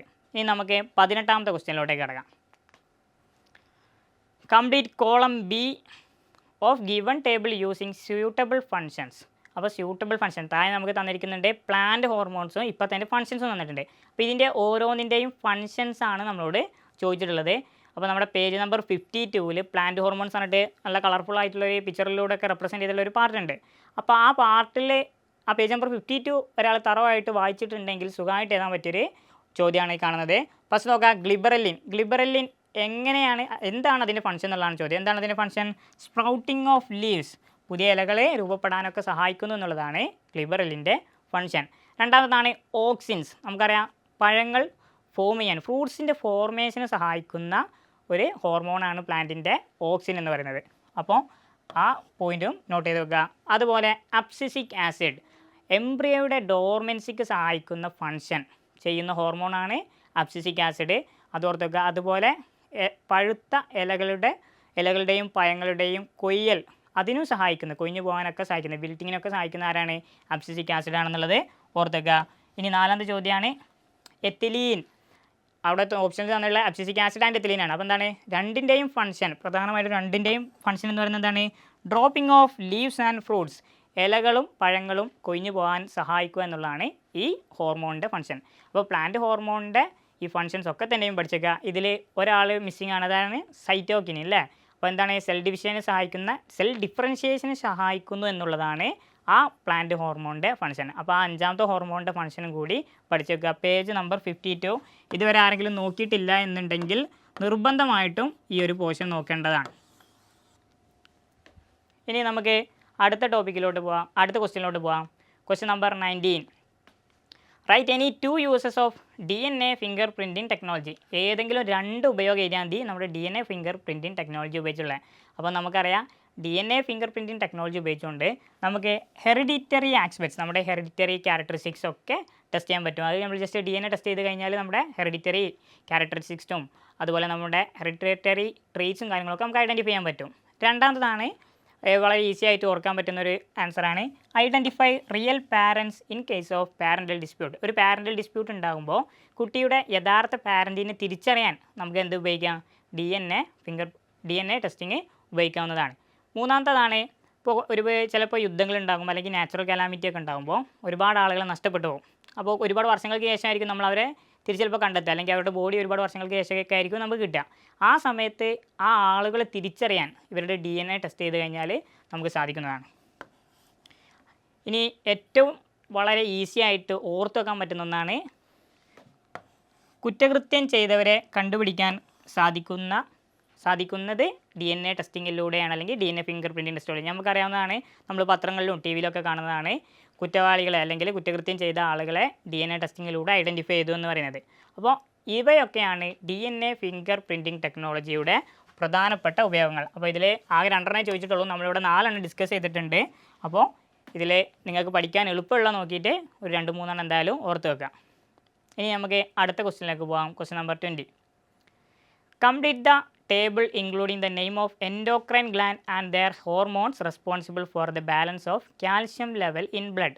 അപ്പോൾ നമുക്കറിയാം നമ്മുടെ ബ്ലഡിലുള്ള കാൽഷ്യത്തിൻ്റെ ലെവൽ എന്ന് പറയുന്നത് 9 to 11 mg/100 ml ആണ്. അപ്പോൾ ക്വസ്റ്റ്യൻസ് ഓപ്ഷൻസ് തരുന്ന സമയത്തൊക്കെ കാൽഷ്യത്തിൻ്റെ നോർമൽ ലെവലൊക്കെ നമ്മുടെ ബ്ലഡിൽ ചോദിക്കാറുണ്ട്. അപ്പോൾ ആ സമയത്ത് ഓപ്ഷൻസ് 9 to 11 mg/100 ml എന്ന് ചോദിക്കാം. ചിലപ്പോൾ ക്വസ്റ്റ്യനിൽ ഫസ്റ്റ് തന്നെ ഓപ്ഷൻ ചിലപ്പോൾ 1000 ml എന്നൊക്കെ പറഞ്ഞിട്ട് ചോദിച്ചേക്കാം. അപ്പോൾ നിങ്ങൾ ഈ ഒരു വാല്യൂവും ഇത് പഠിക്കുന്നതിനോടൊപ്പം പഠിക്കുക എന്നുള്ളത് പ്രധാനപ്പെട്ടാണ്. അപ്പോൾ 1000 ml ഒന്നും നമ്മൾ ബ്ലഡിൽ ടെസ്റ്റ് ചെയ്യില്ല എന്നുള്ള ലോജിക്ക് ഉപയോഗിച്ചാൽ മതി. അപ്പോൾ എല്ലാ ഓപ്ഷൻസും വായിച്ചതിന് ശേഷം മാത്രം ഉത്തരം എഴുതുക. അപ്പോൾ 20ാമത്തെ ക്വസ്റ്റ്യനിലുള്ള calcium level in blood increase ചെയ്യുന്നുണ്ട്, ഡിക്രീസ് ചെയ്യുന്നുണ്ട്. അപ്പോൾ അതിന് സഹായിക്കുന്ന ഹോർമോൺ ഏതാണെന്നും അത് പ്രൊഡ്യൂസ് ചെയ്യുന്ന ഗ്ലാൻഡ് ഏതാണെന്നുള്ളതാണ് ചോദ്യം. അപ്പോൾ നമുക്ക് ഫസ്റ്റ് ഓപ്ഷനിലേക്ക് പോകാം. കാൽഷ്യം, നമ്മുടെ ബ്ലഡിലുള്ള കാൽഷ്യത്തിൻ്റെ അളവ് ഇൻക്രീസ് ചെയ്യുന്നു, അതിന് സഹായിക്കുന്ന ഹോർമോൺ ഏതാണെന്നുള്ളതാണ്. ഏതാണ്? കാൽസിറ്റോണിൻ എന്ന് പറയുന്ന ഹോർമോണാണ് എന്താക്കുന്നത്? നമ്മുടെ ബ്ലഡിലുള്ള കാൽഷ്യത്തിൻ്റെ അളവ് കൂട്ടുന്നത്. എന്നാൽ അതിന് സഹായിക്കുന്ന ഗ്ലാൻഡ് ഏതാണ്? തൈറോയിഡ് ഗ്ലാൻഡാണ് അല്ലേ. അപ്പോൾ ഇവിടെ ഓപ്ഷൻ എ കാൽസിറ്റോണിൻ. രണ്ടാമത്തെ ഓപ്ഷൻ്റെ ആൻസർ എന്ന് പറയുന്നത് എന്താണ്? തൈറോയിഡ് ഗ്ലാൻഡാണ്. അപ്പോൾ തൈറോയിഡ് ഗ്ലാൻഡ് കാൽസിറ്റോണിൻ പ്രൊഡ്യൂസ് ചെയ്യുന്ന സമയത്താണ് നമ്മുടെ ബ്ലഡിലുള്ള കാൽഷ്യത്തിൻ്റെ ലെവൽ എന്താവുന്നത്? ഇൻക്രീസ് ആവുന്നത് എന്നുള്ളത് ഓർത്ത് വെക്കുക. ഇനി ബി ക്വസ്റ്റ്യൻ നോക്കാം. നമ്മുടെ ബ്ലഡിലുള്ള കാൽഷ്യത്തിൻ്റെ ലെവൽ എന്താവുന്നുണ്ട്? ഡിക്രീസ് ആവുന്നുണ്ട്. അപ്പോൾ ആ സമയത്ത് പ്രൊഡ്യൂസ് ചെയ്യുന്ന ഹോർമോൺ എന്താണെന്നുള്ളതാണ് ചോദ്യം. അപ്പോൾ ഹോർമോൺ നോക്കുക, പാരാതോർമോൺ. അപ്പോൾ നമുക്ക് എല്ലാവർക്കും അറിയുന്നതാണ് നമ്മൾ കേട്ടിട്ടുള്ള ഒരു വേർഡാണ് അല്ലേ. പാര എപ്പോഴാണ് വെക്കുക? ഒരാൾ ചെയ്യുന്നതിൻ്റെ വിപരീതം ചെയ്യുന്ന ഒരു പ്രവർത്തനത്തെയാണ് നമ്മൾ പാര എന്ന് പറയുക. അപ്പോൾ അതേപോലെ കാൽസിറ്റോണിൻ ചെയ്യുന്ന പ്രവർത്തനത്തിന് വിപരീതമായി പ്രവർത്തിക്കുന്ന ഒരു ഹോർമോണാണ് ആര്? പാരാതോർമോൺ. അപ്പോൾ കാൽസിറ്റോണിൻ്റെ അളവ് കാൽസ്യത്തിൻ്റെ അളവ് കൂട്ടുന്ന കാൽസിറ്റോണിനാണെങ്കിൽ കാൽസ്യത്തിൻ്റെ അളവ് കുറക്കുന്നത് ആരാണ്? പാരാതോർമോൺ ആണെന്നുള്ളത് ഓർത്തേക്കുക. അപ്പോൾ മൂന്നാമത്തെ ഓപ്ഷൻ്റെ ആൻസർ പാരാതോർമോൺ ആണ്. നാലാമത്തെ ചോദ്യം നോക്കാം. ഏത് ഗ്ലാൻഡാണ് പാരാതോർമോൺ എന്ന് പറയുന്ന ഹോർമോണിനെ സെക്രീറ്റ് ചെയ്യുന്നത് എന്നുള്ളതാണ്. അപ്പോൾ പാരാതൈറോയിഡ് ഗ്ലാൻഡ് ആണെന്നുള്ളത് ഓർത്തേക്കുക. അപ്പോൾ പാരാതൈറോയിഡ് ഗ്ലാൻഡ് സെക്രീറ്റ് ചെയ്യുന്ന പാരാതോർമോൺ ആണ് കാൽസ്യത്തിൻ്റെ ബ്ലഡിലുള്ള അളവ് കുറയാൻ സഹായിക്കുന്നത്. അപ്പോൾ പേജ് നമ്പർ 45 ഇതുണ്ട്. അപ്പോൾ ഇത് എങ്ങനെയാണ് അറ്റൈൻ ചെയ്യുന്നത് എന്നുള്ളതും കൂടി ആ ഒരു പോർഷനിൽ പറയുന്നുണ്ട്. അതും വളരെ ഇമ്പോർട്ടൻ്റ് ആണ്. അതും എല്ലാവരും പഠിക്കാൻ ശ്രദ്ധിക്കുക. ഇനി നമുക്ക് 21ാമത്തെ ക്വസ്റ്റ്യനിലോട്ടേക്ക് കിടക്കാം. താഴെ തന്നിരിക്കുന്ന picture, observe the picture and answer the questions given. താഴെ നമുക്കൊരു പിക്ചർ തന്നിട്ടുണ്ട്. ആ പിക്ചർ കണ്ടിട്ട് അതിനോട് റിലേറ്റബിൾ ആയിട്ടുള്ള 4 ഓപ്ഷൻസ് വന്നിട്ടുണ്ട്. അത് ആൻസർ ചെയ്യാനാണ് ചോദിച്ചിട്ടുള്ളത്. അപ്പോൾ ഫസ്റ്റ് തന്നെ നോക്കാം, ഐഡൻറ്റിഫൈ ദ ഫോട്ടോ റിസെപ്റ്റർ. അപ്പോൾ നമുക്ക് അതിൻ്റെ ഷേപ്പ് കണ്ടാൽ തന്നെ അറിയാതെ എന്താണ്?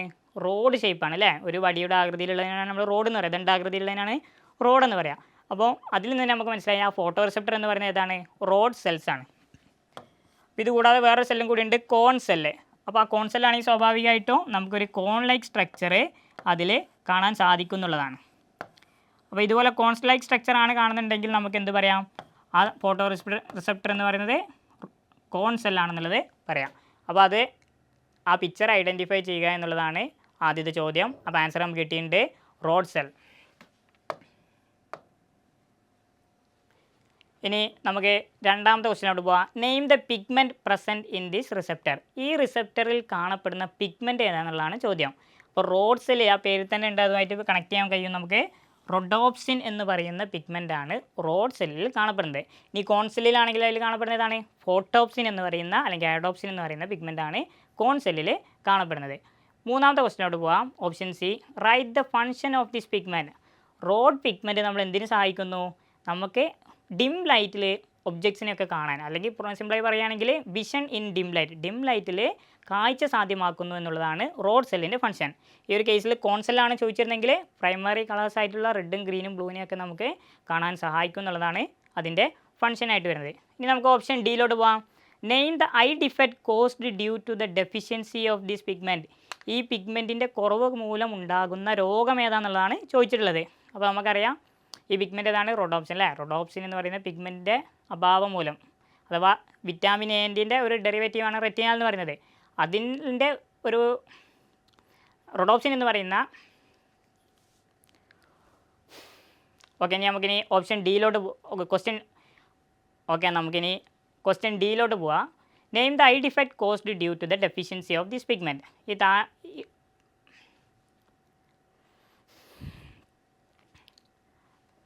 ഓക്കെ, നമുക്കിനി ഓപ്ഷൻ ഡിയിലോട്ട് പോവാം. Name the eye defect caused due to the deficiency of this pigment. ഈ പിഗ്മെൻറ്റിൻ്റെ ഡെഫിഷ്യൻസി കാരണം ഉണ്ടാകുന്ന ഒരു ഐൻ്റെ ഡിഫക്റ്റിനെ കുറിച്ചാണ് ചോദിച്ചുള്ളത്. അപ്പോൾ അത് ഓപ്ഷൻ എന്താണ്? ആൻസർ എന്താണ്?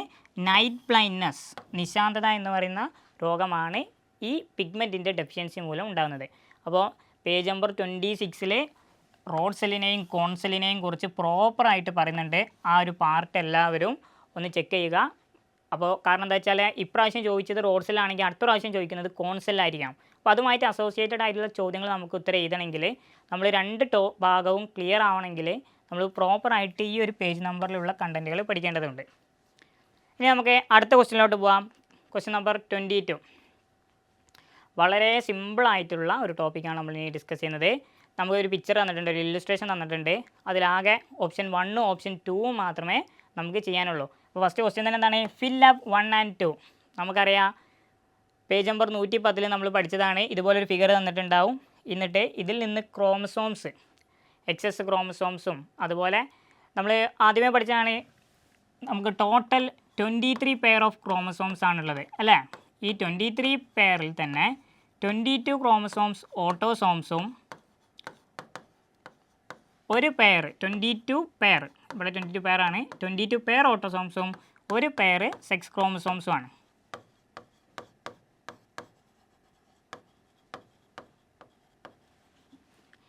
ഫീമെയിൽ ആണെങ്കിൽ 44 ക്രോമസോംസും പിന്നെ 2 എക്സസ് ക്രോമസോംസും ആണ് വരിക. മെയിൽ ആണെങ്കിൽ 44 ക്രോമസോംസും പിന്നെ XY എന്ന് പറയുന്ന 6 ക്രോമസോംസും ആണ് വരിക. ഇങ്ങനെ കൂട്ടിയാലും 23 പെയർ എന്ന് പറഞ്ഞു കഴിഞ്ഞാൽ 46 ക്രോമസോംസ് അല്ലേ. അപ്പോൾ 44 പ്ലസ് ഒരു എക്സും ഒരു വൈയും കൂടി ആകുമ്പോൾ 46 ആയി. എന്നപോലെ തന്നെ അവിടെ എന്താവും 46 ആവും. അപ്പോൾ ഇവിടെ ക്വസ്റ്റ്യൻ എന്താണ്? Fill up 1 and 2. അപ്പോൾ ഫീമെയിലും മെയിലിൽ നിന്നും ഉണ്ടാകുന്ന ക്രോമസോമിൻ്റെ ഓപ്ഷൻസ് ഫില്ല് ചെയ്യാനാണ് ഇവിടെ തന്നിട്ടുള്ളത്. അപ്പോൾ നമുക്ക് ഫസ്റ്റ് ഓപ്ഷൻ നോക്കിയാൽ കാണാൻ പറ്റുക എക്സും എക്സും ആണ് ഇവിടെ വരിക. ഇനി ഇവിടെ ആണെങ്കിലോ ഈ എക്സും ഈ വൈയും എക്സും വൈയും ആണ് ഇവിടെ ഉണ്ടാകുന്നത്. ഇനി ഇത് നമുക്ക് പേജ് നമ്പർ 110 പ്രോപ്പറായിട്ട് പറയുന്നുണ്ട്. ഈ ഒരു ഫിഗർ ഐഡൻറ്റിഫൈ ചെയ്ത് കഴിഞ്ഞാൽ ഇത് വളരെ സിമ്പിളായിട്ട് നമുക്ക് ആൻസർ ചെയ്യാൻ സാധിക്കുന്നതാണ്. ഇനി രണ്ടാമത്തെ ചോദ്യം നോക്കുക. The chromosomes of the father determine the sex of the child. Explain. ഫാദറിൽ നിന്നുള്ള ക്രോമസോമാണ് ജനിക്കാൻ പോകുന്ന കുട്ടിയുടെ സെക്സ് ഡിറ്റർമൈൻ ചെയ്യുന്നത് എന്നുള്ളതാണ് പറയുന്നത്. കുട്ടി ആൺകുട്ടിയാണോ പെൺകുട്ടിയാണോ എന്ന് തീരുമാനിക്കുന്നത് ഫാദറിൻ്റെ ക്രോമസോംസ് ആണ്. ഫെർട്ടിലൈസേഷൻ നടന്നു കഴിഞ്ഞാൽ ഫാദറിൻ്റെ ക്രോമസോംസ് ആണ് ഇത് നിർണ്ണയിക്കുന്നത് എന്നാണ് പറയുന്നത്. അപ്പോൾ അതിനെക്കുറിച്ച് എക്സ്പ്ലെയിൻ ചെയ്യാനാണ് ചോദിച്ചിട്ടുള്ളത്. അപ്പോൾ അതും നമുക്ക് പ്രോപ്പറായിട്ട് നമ്മുടെ ടെക്സ്റ്റ് ബുക്കിൽ വളരെ ഷോർട്ടായിട്ട് പറഞ്ഞു തന്നിട്ടുണ്ട്. The XY chromosomes of the father determine whether the child is male or female. അപ്പോൾ ഫാദറിൻ്റെ അഥവാ മെയിലിൻ്റെ ക്രോമസോമാണ് നിർണ്ണയിക്കുന്നത്. XY ആണ് എങ്കിൽ അതെന്തായിരിക്കും? മെയിലായിരിക്കും. ഇനി രണ്ടും XS തന്നെയാണെങ്കിൽ അതെന്തായിരിക്കും? ഫീമെയിൽ ആയിരിക്കും എന്നുള്ളതാണ്. അപ്പോൾ ജസ്റ്റ് അത് നോർത്ത് വെക്കുക. XY ആണ് ഫെർട്ടിലൈസേഷൻ നടന്നു കഴിഞ്ഞിട്ട് ഉള്ള ക്രോമസോം എങ്കിൽ, ഫെർട്ടിലൈസേഷൻ നടന്നു കഴിഞ്ഞാൽ മെയിലും ഫീമെയിലും ഗ്യാമേറ്റുകൾ കമ്പൈൻ ചെയ്യുമ്പോഴാണ് ഫെർട്ടിലൈസേഷൻ നടക്കുന്നത്. അത് നടന്നു കഴിഞ്ഞിട്ടുള്ള ക്രോമസോം എന്ന് പറയുന്നത് എക്സും വൈയും ആണ് എങ്കിൽ അത് മെയിലായിരിക്കും. ഇനി രണ്ടും ക്രോമസോംസും എക്സ് ആണെങ്കിൽ അത് ഫീമെയിൽ ആയിരിക്കും എന്നുള്ളത് ഓർത്ത് വെക്കുക.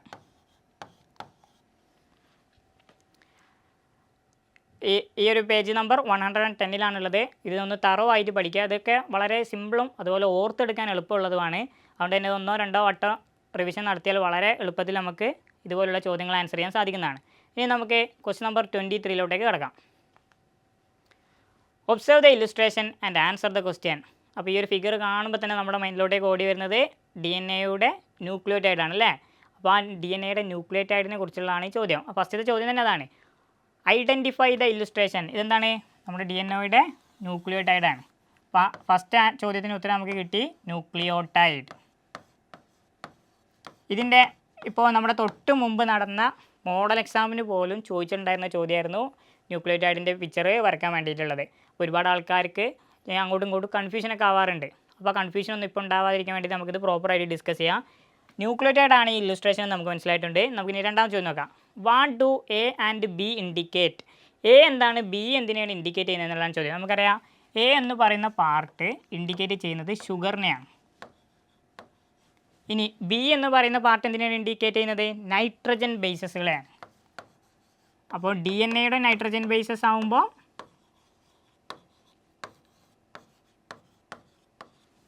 നൈട്രജൻ ബേസസ് ആകുമ്പോൾ അഡിനിനും തൈമിനും സൈറ്റോസിനും ഗ്വാനിനും വരും. ഇനി RNA ആകുമ്പോഴോ അഡിനിനും യുറാസിലും സൈറ്റോസിനും ഗ്വാനിനും ആവും. അപ്പോൾ തൈമിനെ റീപ്ലേസ് ചെയ്ത് യുറാസിൽ വരുന്നു എന്നുള്ളതാണ് RNAയിൽ ഉണ്ടാകുന്ന ഡിഫറൻസ്. ഇനി ഇവിടെ മൂന്നാമതൊരാളും കൂടി ഉണ്ട്. ഇതെന്താണെന്നുള്ളത് ചോദിക്കാറുണ്ട്. ഇതെന്താണ്? ഫോസ്ഫേറ്റ് ആണ് അല്ലേ. ജസ്റ്റ് P വെച്ച് റെപ്രസെൻറ്റ് ചെയ്താൽ മതി. അപ്പോൾ നടുവിലുള്ള പാർട്ട് ഷുഗർ ആണെന്നുള്ളത് ഓർത്ത് വെക്കുക. B പാർട്ട് നൈട്രജൻ ബേസ് ആണെന്ന് ഓർത്ത് വെക്കുക. പിന്നെ റൗണ്ടിലുള്ള ആ പാർട്ട് ഫോസ്ഫേറ്റ് ആണെന്നുള്ളത് ഓർത്ത് വെക്കുക. ഇനി മൂന്നാമത്തെ ചോദ്യം നോക്കാം. Name the type of B found only in DNA molecule.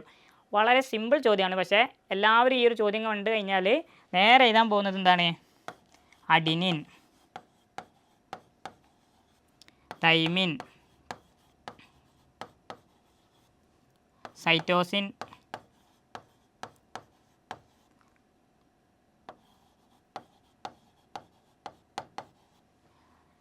ചോദ്യം name the type of B found only in DNA molecule എന്നാണ് ചോദിച്ചിട്ടുള്ളത്. DNAയിൽ മാത്രം കാണുന്ന ടൈപ്പ് B ഏതാണെന്നുള്ളതാണ് ചോദിച്ചത്, അഥവാ നൈട്രജൻ ബേസ് ഏതാണെന്നുള്ളതാണ് ചോദിച്ചത്. അപ്പോൾ നമുക്കറിയാം അഡിനിൻ DNA-യിലുള്ളത് പോലെ തന്നെ ഇതൊക്കെ DNA-യിലുള്ള നൈട്രജൻ ബേസ് ആണ്. ഈ അഡിനിൻ ആരിലും ഉണ്ട്? RNA-യിലും ഉണ്ട്. ഇനി ഈ കാണുന്ന സൈറ്റോസിനാവട്ടെ DNA-യിലുള്ള പോലെ തന്നെ RNA-യിലും ഉണ്ട്. ഈ ഗ്വാനിനാവട്ടെ DNA-യിലുള്ളത് പോലെ തന്നെ RNA-യിലും ഉണ്ട്. എന്നാൽ ഈ തൈമിൻ RNA-യിലില്ല. പകരം തൈമിനിൽ ഇവിടെ ആരാണ് വരുന്നത്? യുറാസിലാണ് വരുന്നത്. അപ്പോൾ DNA മാത്രം കാണുന്ന നൈട്രജൻ ബേസ് എന്ന് പറയുന്നത് ആരാണ്? തൈമിൻ ആണ് എന്നുള്ളത് ഓർത്ത് വെക്കുക. അപ്പോൾ ആൻസർ എന്താണ്? തൈമിൻ. അപ്പോൾ ഈ ഒരു ക്വസ്റ്റ്യൻ കുറച്ച് കൺഫ്യൂസിങ് അല്ല, നമ്മൾ ശ്രദ്ധ കൊടുത്തിട്ടില്ല എങ്കിൽ നമുക്ക് തെറ്റാൻ സാധ്യതയുണ്ട്. അപ്പോൾ അത് ശ്രദ്ധിക്കുക. അപ്പോൾ പേജ് നമ്പർ 104 105 ആയിട്ട് ന്യൂക്ലിയോടൈഡ് എന്താണെന്നും ന്യൂക്ലിയോടൈഡ് നിർമ്മിച്ചിരിക്കുന്നത് എന്തുകൊണ്ടാണെന്നും ഒക്കെ പറയുന്നുണ്ട്. അപ്പോൾ അത് എല്ലാവരും ഒന്ന് റെഫർ ചെയ്യാം. Page number 104 105. ഇനി അടുത്ത ചോദ്യത്തിലേക്ക് പോകാം. Question number 24. Read the statement and answer the question. Cancer is caused by the uncontrolled division of cell. അപ്പോൾ നമുക്കൊരു സ്റ്റേറ്റ്മെൻറ്റ് തന്നിട്ടുണ്ട്. ഇനി ആ സ്റ്റേറ്റ്മെൻറ്റിനെ വെച്ചിട്ട് വേണം നമുക്ക് താഴെ തന്നുള്ള ABC എന്ന് പറയുന്ന ഓപ്ഷൻസിനെ ആൻസർ ചെയ്യാൻ. അപ്പോൾ cancer is caused by uncontrolled division of cells എന്നുള്ളതാണ് സ്റ്റേറ്റ്മെൻറ്റ്. അപ്പോൾ ഓപ്ഷൻ A നോക്കാം, എന്താണ് ക്വസ്റ്റ്യൻ നോക്കാം. What is the reason for uncontrolled division of cell? എന്തുകൊണ്ടായിരിക്കും സെല്ലുകൾ തുടർച്ചയായി ഡിവൈഡ് ചെയ്തുകൊണ്ടിരിക്കുന്നത്, അല്ലെങ്കിൽ കൺട്രോൾഡ് ആവാതെ തുടർച്ചയായി ഡിവൈഡ് ചെയ്തിരിക്കുന്നത്, അല്ലെങ്കിൽ ഡിവിഷൻ നടക്കുന്നത് എന്തുകൊണ്ടാണെന്ന് ചോദിച്ചു കഴിഞ്ഞാൽ അതിൻ്റെ ആൻസർ എന്താണ്? സെല്ലിൻ്റെ ഡിവിഷൻ കൺട്രോൾ ചെയ്യുന്ന ആ സിസ്റ്റം തന്നെ തകരാറിലായതുകൊണ്ടാണ് എന്താവുന്നത്? ക്യാൻസർ സെൽസ് കണ്ടിന്യൂസ് ആയി ഡിവൈഡ് ചെയ്ത് അങ്ങനെ പെരുകി പോകുന്നത്. ഈ രണ്ടാമത്തെ ക്വസ്റ്റ്യനിലേക്ക് പോകാം. Write any 2 factors causing cancer. Cancer പകർത്താൻ അല്ലെങ്കിൽ ക്യാൻസർ സ്പ്രെഡ് ചെയ്യാനുള്ള കാരണം, അല്ലെങ്കിൽ നമ്മളിലേക്ക് വരാനുള്ള കാരണം എന്തൊക്കെയാണെന്നുള്ളതാണ് ചോദിച്ചിട്ടുള്ളത്. അപ്പോൾ ഇത് ജനറൽ ആയിട്ടുള്ള ഒരു ക്വസ്റ്റ്യൻ ആണ്. നമുക്കറിയാം നമ്മുടെ എൻവയോൺമെൻറ്റൽ ഫാക്ടേഴ്സ് ഇതിന് റെസ്പോൺസിബിൾ ആണ്. അതുപോലെ സ്മോക്കിംഗ് എന്നുള്ള ആൻസർ നമുക്ക് എല്ലാവർക്കും അറിയുന്നതാണ് അല്ലേ? ഇപ്പോൾ ഓരോ സിഗരറ്റിൻ്റെ കൂടൊക്കെ നമ്മളിങ്ങനെ നടന്നു പോകുമ്പോഴൊക്കെ നിലത്ത് കാണും. അപ്പോൾ അതിലൊക്കെ നമ്മൾ എന്ത് കാണുന്നുണ്ട്? Smoking cos cancer. അപ്പോൾ സ്മോക്കിംഗ് ഉണ്ട്, അതുപോലെ റേഡിയേഷൻസ്, ഹെറിഡിറ്ററി ഫാക്ടേഴ്സ്, വൈറസ്, ഇതൊക്കെ തന്നെയും കാരണങ്ങളാണ് നമുക്ക് ക്യാൻസർ ഉണ്ടാവാൻ എന്നുള്ളത് ഓർത്തുക. അപ്പോൾ ഇതിൽ പ്രധാനമായിട്ട് റേഡിയേഷനും സ്മോക്കിങ്ങും അതുപോലെ എൻവയോൺമെൻറ്റൽ ഫാക്ടേഴ്സൊക്കെ പഠിച്ചു വെക്കുക. അടുത്ത ഓപ്ഷൻ C ക്വസ്റ്റ്യൻ നോക്കാം. Suggest any 2 measures that reduce the chance of for cancer. Cancer വരാതിരിക്കാൻ വേണ്ടി നമുക്ക് എടുക്കാൻ പറ്റാവുന്ന 2 മെഷറുകളാണ് ചോദിച്ചിട്ടുള്ളത്. അപ്പോൾ വളരെ സിമ്പിളായിട്ട് സ്മോക്കിംഗ് ക്യാൻസർ പകർത്തുന്നുണ്ട് നമുക്ക് അറിയുമെങ്കിൽ അതിൻ്റെ ഉത്തരം എന്താണ്? ഡോൺ യൂസ് ടൊബാക്കോ, അല്ലെങ്കിൽ സ്മോക്കിംഗ് നിർത്തുക എന്നുള്ളതാണ്. അപ്പോൾ ഒരു കീ ആൻസർ നമുക്ക് കിട്ടി, ഡോൺ യൂസ് ടൊബാക്കോ. രണ്ടാം നോക്കാം. Avoid unnecessary exposure to radiation. നമ്മൾ തൊട്ടുമുമ്പ് പഠിച്ചാണ് റേഡിയേഷൻ ക്യാൻസർ ഉണ്ടാക്കുന്നു എന്ന്. അപ്പോൾ റേഡിയേഷൻ ഉണ്ടാകുന്ന സാഹചര്യങ്ങളിൽ നിന്ന് നമ്മൾ വിട്ടു നിൽക്കുക. ആ ഒരു എക്സ്പോഷർ കിട്ടുന്ന ഭാഗങ്ങളിൽ നിന്നൊക്കെ നമ്മൾ വിട്ടു നിന്ന് കഴിഞ്ഞാൽ അതുമൂലം ഉണ്ടാകുന്ന ക്യാൻസറുകളൊക്കെ നമുക്ക് എന്താക്കാൻ പറ്റും? തടയാൻ സാധിക്കുന്നതാണ്. ഇനി മൂന്നാം നോക്കാം. Avoid exposure to industrial and environmental toxins. ഇപ്പോൾ ഇവിടെ ഇൻഡസ്ട്രിയൽ അല്ലെങ്കിൽ എൻവയോൺമെൻറ്റൽ ടോക്സിൻസ് എന്നൊക്കെ പറയുന്നത് അമിതമായി കെമിക്കൽ പെസ്റ്റിസൈഡ്സ് ഒക്കെ ഉപയോഗിക്കുന്ന ഭാഗത്തുള്ള ആളുകൾക്കൊക്കെ ഇതുമായിട്ട് റിലേറ്റഡ് ആയിട്ട് ഒരുപാട് ലങ് ക്യാൻസറും കാര്യങ്ങളൊക്കെ ഉണ്ടാവാറുണ്ട്. അപ്പോൾ അതിൽ നിന്നൊക്കെ പരമാവധി വിട്ടുനിന്ന് കഴിഞ്ഞാൽ നമുക്ക് ക്യാൻസറിന് വരാനുള്ള സാധ്യത കുറക്കാൻ പറ്റുന്നുള്ളതാണ് ഇതിൻ്റെ ആൻസർ. അപ്പോൾ ഇതിലൊരു 2-3 പോയിന്റുകളൊക്കെ ഓർത്തുക. ഇതൊക്കെ ജനറൽ ആയിട്ടുള്ള ക്വസ്റ്റ്യൻസ് ആണ്. ഓപ്ഷൻ Bയും Cയും നമുക്ക് കുറച്ചൊരു റീഡിംഗ് ഒക്കെ ഉള്ള ആളുകൾക്ക് വളരെ ഈസി ആയിട്ട് ഇത് ആൻസർ ചെയ്യാൻ സാധിക്കും. ഇനി നമുക്ക് അടുത്ത ക്വസ്റ്റ്യനിലോട്ട് പോകാം. Question number 25. Complete the following illustration using appropriate statements given in the box. താഴെ നമുക്കൊരു ബോക്സ് തന്നിട്ടുണ്ട്. ആ ബോക്സിൽ നിന്ന് നമുക്ക് ഇതിന് സ്യൂട്ടബിൾ ആയിട്ടുള്ള കണ്ടൻറ്റുകൾ ആഡ് ചെയ്യാനാണ് പറഞ്ഞിട്ടുള്ളത്. അപ്പോൾ ഇത് കാണുമ്പോൾ തന്നെ നമുക്ക് മനസ്സിലാക്കാം, നമ്മുടെ ബ്രെയിൻ എന്ന് പറയുന്ന പാർട്ടിൽ ബ്രെയിൻ്റെ 5 പാർട്ടും അതിൻ്റെ ഫങ്ഷൻസും നമ്മൾ വളരെ ഡെപ്തായിട്ട് നമുക്ക് പേജ് നമ്പർ 14 തന്നിട്ടുണ്ട്. പേജ് നമ്പർ 14 ഫുള്ള് പഠിക്കാത്ത ആർക്കും ഇതിൻ്റെ ഫുൾ മാർക്ക് കിട്ടില്ല. കാരണം അത്രയും ഡീറ്റെയിൽ ആയിട്ടാണ് ഈ ഒരു ചോദ്യം ചോദിച്ചിട്ടുള്ളത്. ഫുൾ മാർക്ക് ഇതിന് കിട്ടണോ പേജ് നമ്പർ 14 ബ്രെയിൻ്റെ 5 പാർട്ടും അതിൻ്റെ ഫീച്ചേഴ്സും നമ്മൾ നിർബന്ധമായും പഠിച്ചിരിക്കണം. ആ ഫസ്റ്റ് ചാപ്റ്ററിൽ ഏറ്റവും ഇമ്പോർട്ടൻ്റ് ആയിട്ടുള്ള 3 പാർട്ടിൽ ഒന്നാണ് ബ്രെയിന്, ഒന്ന് ന്യൂറോണ്, അതുപോലെ നമ്മൾ ലാസ്റ്റ് പഠിച്ചിട്ടുള്ള നെർവസ് സിസ്റ്റത്തിനെ അഫക്റ്റ് ചെയ്യുന്ന ഡിസീസസ്. അപ്പോൾ ആ ബ്രെയിനിൽ നിന്നുള്ളതാണ് ചോദ്യം. അപ്പോൾ ഫസ്റ്റത്തെ നോക്കാം. ഫസ്റ്റത്തെ ഓപ്ഷൻ എന്താണെന്ന് തന്നിട്ടില്ല, പകരം നമുക്ക് എന്ത് തന്നിട്ടുണ്ട്? Coordinate muscular activities. അപ്പോൾ നമുക്കറിയാം മസ്കുലാർ ആക്ടിവിറ്റീസ് കോർഡിനേറ്റ് ചെയ്യുന്ന ആരാണ്? സെറിബെല്ലമാണെന്നറിയാം. അപ്പോൾ നമുക്കൊരു ആൻസർ കിട്ടി. ഇനി രണ്ടാമത്തത്, ഇത് നമ്മുടെ സെറിബെല്ലത്തിൻ്റെ ഒരു ഫങ്ഷനാണ് ചോദിച്ചിട്ടുള്ളത് അല്ലേ? അപ്പോൾ അതുപോലെ സിമിലർ ആയിട്ടുള്ള മറ്റൊരു ഫങ്ഷൻ എഴുതാനുള്ളൊരു ബ്ലാങ്ക് സ്പേസ് ആണ് ഇവിടെ കൊടുത്തിട്ടുള്ളത്. അപ്പോൾ നമുക്ക് എന്ത് ചെയ്താൽ maintain equilibrium of the body, നമ്മുടെ ബോഡിയുടെ ഇക്വിലിബ്രിയം അല്ലെങ്കിൽ ബോഡിയുടെ ബാലൻസ് ഒക്കെ നിലനിർത്താൻ സഹായിക്കുന്നത് ആരാണ്? സെറിബെല്ലമാണ്. അപ്പോൾ ഇക്വിലിബ്രിയം ഓഫ് ദ ബോഡി എന്നുള്ളതാണ് നമ്മളിവിടെ എഴുതേണ്ട ആൻസർ. അപ്പോൾ എല്ലാവരും ഇതിനു മുമ്പ് പറഞ്ഞ പോലെ തന്നെ പേജ് നമ്പർ 14 ബ്രെയിനുമായിട്ട് റിലേറ്റഡ് ആയിട്ടുള്ള എല്ലാ കണ്ടൻറ്റുകളും നിർബന്ധമായിട്ടും പഠിച്ചു വെക്കാം. ഇനി അടുത്ത് നമുക്ക് വേറൊരു പാർട്ട് തന്നിരിക്കുകയാണ്, സെറീബ്രം. ആ സെറീബ്രത്തിൻ്റെ 2 ഫങ്ഷൻ എഴുതാനാണ് 4th ഉം 5th ഓപ്ഷൻസ് നമുക്ക് തന്നിട്ടുള്ളത്. അപ്പോൾ നമുക്ക് നോക്കാം. സെറീബ്രം എന്താണ്? സെൻറ്റർ ഓഫ് തോട്ടാണ് അല്ലേ? അതുപോലെ ഇൻ്റലിജൻസ്, അതുപോലെ മെമ്മറി, അതുപോലെ ഇമാജിനേഷൻ, നമുക്ക് ആലോചിക്കാനുള്ള കഴിവ്, നമ്മുടെ ഇൻ്റലിജൻസ്, നമ്മുടെ ഓർമ്മ, അതുപോലെ നമ്മളിങ്ങനെ ചിന്തിച്ച് കൂട്ടാനുള്ള ആ കഴിവൊക്കെ തരുന്നത് ആരാണ്? സെറീബ്രമാണ് എന്നുള്ളത് ഓർത്ത് വെക്കുക. അതുപോലെ സെറീബ്രത്തിൻ്റെ മറ്റൊരു പ്രധാനപ്പെട്ട ഫംഗ്ഷനാണ് ഇവോക്ക് സെൻസേഷൻ. സെൻസേഷനുകൾ ഇളവാക്കുക അല്ലെങ്കിൽ ഇവോക്ക് ചെയ്യുക എന്നുള്ളതാണ് സെറീബ്രത്തിൻ്റെ മറ്റൊരു ഫംഗ്ഷൻ. അപ്പോൾ പേജ് നമ്പർ 14 കംപ്ലീറ്റ് പഠിക്കാതെ ഇതുപോലൊരു ചോദ്യം വന്നു കഴിഞ്ഞാൽ നമുക്ക് പ്രോപ്പറായിട്ട് എഴുതാൻ സാധിക്കില്ല. ഇനി നമുക്ക് അടുത്ത നോക്കാം third question. Act as a relay station of impulses. ഇമ്പൾസുകളുടെ റിലേ സ്റ്റേഷൻ, പുനഃപ്രസരണ കേന്ദ്രമായി പ്രവർത്തിക്കുന്ന തലച്ചോറിൻ്റെ ഭാഗമാണ് ചോദിച്ചുള്ളത്, ബ്രെയിൻ്റെ പാർട്ടാണ് ചോദിച്ചുള്ളത്. അപ്പോൾ റിലേ സ്റ്റേഷനായി പ്രവർത്തിക്കുന്ന ആരാണ്? നമുക്ക് ഓൾറെഡി അറിയാം, ആരാണ്? തലാമസ് ആണ്. അപ്പോൾ ഇതിൻ്റെ നമ്പർ എപ്പോഴും ശ്രദ്ധിക്കണം, ഓപ്ഷൻസ് ശ്രദ്ധിക്കണം. Option 1 cerebellum, option 2 equilibrium of the body എന്നുള്ള ഫംഗ്ഷൻ ചെയ്യുന്നു. പിന്നെ സെറീബ്രത്തിൻ്റെ 4th ആണ് ക്വസ്റ്റ്യൻ, 5th ആണ് ക്വസ്റ്റ്യൻ, 3rd ഇവിടെയാണ് വരുന്നത്, 3rd തലാമസ് ആണെന്നുള്ളത് ഓർത്തേക്കുക. തലാമസിൻ്റെ ഒരു ഫംഗ്ഷൻ ഇവിടെ തന്നിട്ടുണ്ട്, മറ്റൊരു ഫംഗ്ഷനും കൂടിയാണ് ചോദിച്ചിട്ടുള്ളത്. അപ്പോൾ തലാമസിൻ്റെ മറ്റൊരു ഫംഗ്ഷൻ എന്താണ്? Impulses from various parts of the body സ്വീകരിക്കുകയും അതിനെ അനലൈസ് ചെയ്യുകയും അതിനെ സെറീബ്രത്തിലേക്ക് അയക്കുകയും ചെയ്യുക എന്നുള്ളതാണ് നമ്മുടെ തലാമസിൻ്റെ ഫംഗ്ഷൻ. അപ്പോൾ ജസ്റ്റ് ഇതൊന്ന് നോട്ട് ചെയ്ത് വെക്കുക. വേരിയസ് പാർട്ട് ഓഫ് ദ ബോഡിയിൽ നിന്ന് ഇമ്പൾസുകളെ സ്വീകരിച്ച് അതിനെ അനലൈസ് ചെയ്ത് അതിനെന്താക്കുന്നു? സെറീബ്രത്തിലേക്ക് തിരിച്ചയക്കുന്നു എന്നുള്ളതാണ് ഫംഗ്ഷൻ. അപ്പോൾ ബ്രെയിൻ്റെ എല്ലാ പാർട്ടും അതിൻ്റെ ഫംഗ്ഷൻസ് നമ്മൾ എന്താക്കുക? പഠിച്ചു വെക്കുക. തലാമസിൻ്റെ ഫംഗ്ഷൻ ഒന്നുകൂടി പറയാം. Various part of the body, നമ്മുടെ ശരീരത്തിൻ്റെ വിവിധ ഭാഗങ്ങളിൽ നിന്നുള്ള ഇമ്പൾസുകളെ അനലൈസ് ചെയ്യുകയും അതിനെ സെറീബ്രത്തിലേക്ക്, ആവശ്യമുള്ളവയെ സെറീബ്രത്തിലേക്ക് അയക്കുകയും ചെയ്യുന്ന പ്രവർത്തനമാണ് തലാമസ് ചെയ്യുന്നത് എന്നുള്ളത് ഓർക്കുക. നമുക്കിനി അടുത്ത ടോപ്പിക്കിലേക്ക് കിടക്കാം. Analyse the given table and arrange column B and C according to column A. Column A തന്നിട്ടുണ്ട്, അതിനനുസരിച്ച് ബിയും സിയും അറേഞ്ച് ചെയ്യാനാണ് തന്നിട്ടുള്ളത്. അപ്പോൾ ഫസ്റ്റ് തന്നെ നമുക്ക് തന്നിട്ടുണ്ട് അഗ്രോമെഗാലി എന്ന് പറയുന്നതാണ്. അപ്പോൾ അഗ്രോമെഗാലി എന്ന് പറഞ്ഞാൽ ഒരു കണ്ടീഷനാണെന്ന് നമുക്കറിയാം അല്ലേ. അപ്പോൾ ടെക്സ്റ്റ് ബുക്കിൽ ഇതാ ഇങ്ങനെ ഒരു പിക്ചർ കൊടുത്തിട്ടുണ്ട്. അപ്പോൾ ഇങ്ങനെ ഒരു പിക്ചർ കൊടുത്തിട്ട് അഗ്രോമെഗാലി അഫക്റ്റഡ് പേഴ്സൺ എന്ന് കൊടുത്തിട്ടുണ്ട്. ഈ പിക്ചർ നമ്മളെല്ലാവരും കണ്ടിട്ടുണ്ട്. അപ്പോൾ ഇത് അഗ്രോമെഗാലി എന്ന് പറയുന്ന രോഗം എന്താണെന്നുള്ളത് ഇവിടെ കൊടുത്തിട്ടുണ്ട്. അതിൻ്റെ ലക്ഷണങ്ങൾ എന്താണെന്നുള്ളതും ഇതിലെ ഓപ്ഷൻസിൽ കൊടുത്തിട്ടുണ്ട്. അപ്പോൾ നമുക്ക് ഈ ഒരു പിക്ചർ കാണുമ്പോൾ തന്നെ നമുക്ക് അതിൻ്റെ ലക്ഷണങ്ങളിലേക്ക് പോകാം. എന്തായിരിക്കും അതിൻ്റെ ലക്ഷണം? ഇയാളുടെ ജോ കണ്ടില്ലേ? ജോ എന്ന് പറഞ്ഞാൽ എന്താണ്? താടിയല്ലേ? ഇത് വളരെ ഇലോങ്ങേറ്റ് ആയിട്ടുണ്ട്. അതേപോലെ അദ്ദേഹത്തിൻ്റെ വിരലുകളൊക്കെ എന്തായിട്ടുണ്ടാവും? നല്ല രീതിയിൽ ലെങ്ത്ത് കൂടി ഉണ്ടാവും. അപ്പോൾ ഇതാണ് അതിൻ്റെ സിംറ്റം എന്ന് പറയുന്നത്. അപ്പോൾ over growth of bones in the face, jaws and fingers എന്നുള്ളതാണ് അഗ്രോമെഗാലിയുടെ സിംറ്റം. അപ്പോൾ ഇതെവിടേക്ക് വരും? ഇങ്ങോട്ട് വരും. ഇനി എന്താണ് അഗ്രോമെഗാലി? നമ്മുടെ വളർച്ചാ കാലഘട്ടത്തിന് ശേഷം വളർച്ചയ്ക്ക് സഹായിക്കുന്ന ഹോർമോണായിട്ടുള്ള സൊമാറ്റോട്രോപ്പിൻ്റെ ഹോർമോണിൻ്റെ ഉൽപ്പാദനം ഉണ്ടാകുന്ന അവസ്ഥക്കാണ് എന്ത് പറയുക? അഗ്രോമെഗാലി എന്ന് പറയാം.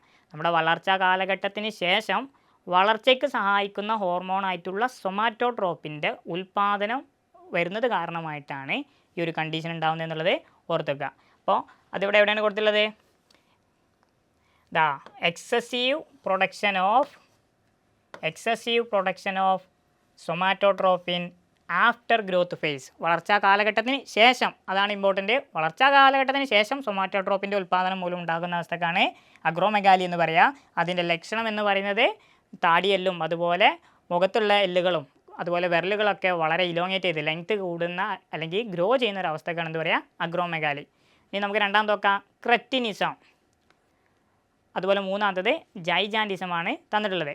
അപ്പോൾ ഇത് നമ്മുടെ പേജ് നമ്പർ 48 വളരെ ഡെപ്തായിട്ട് നമുക്ക് പറഞ്ഞു തന്നിട്ടുള്ളൊരു ടോപ്പിക്കാണ്.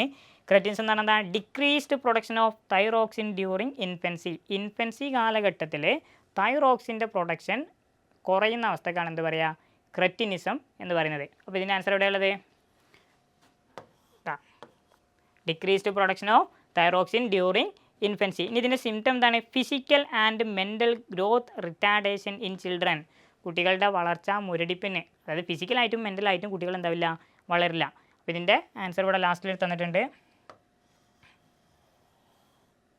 ഇതാണ് ഇതിൻ്റെ ആൻസർ വരിക.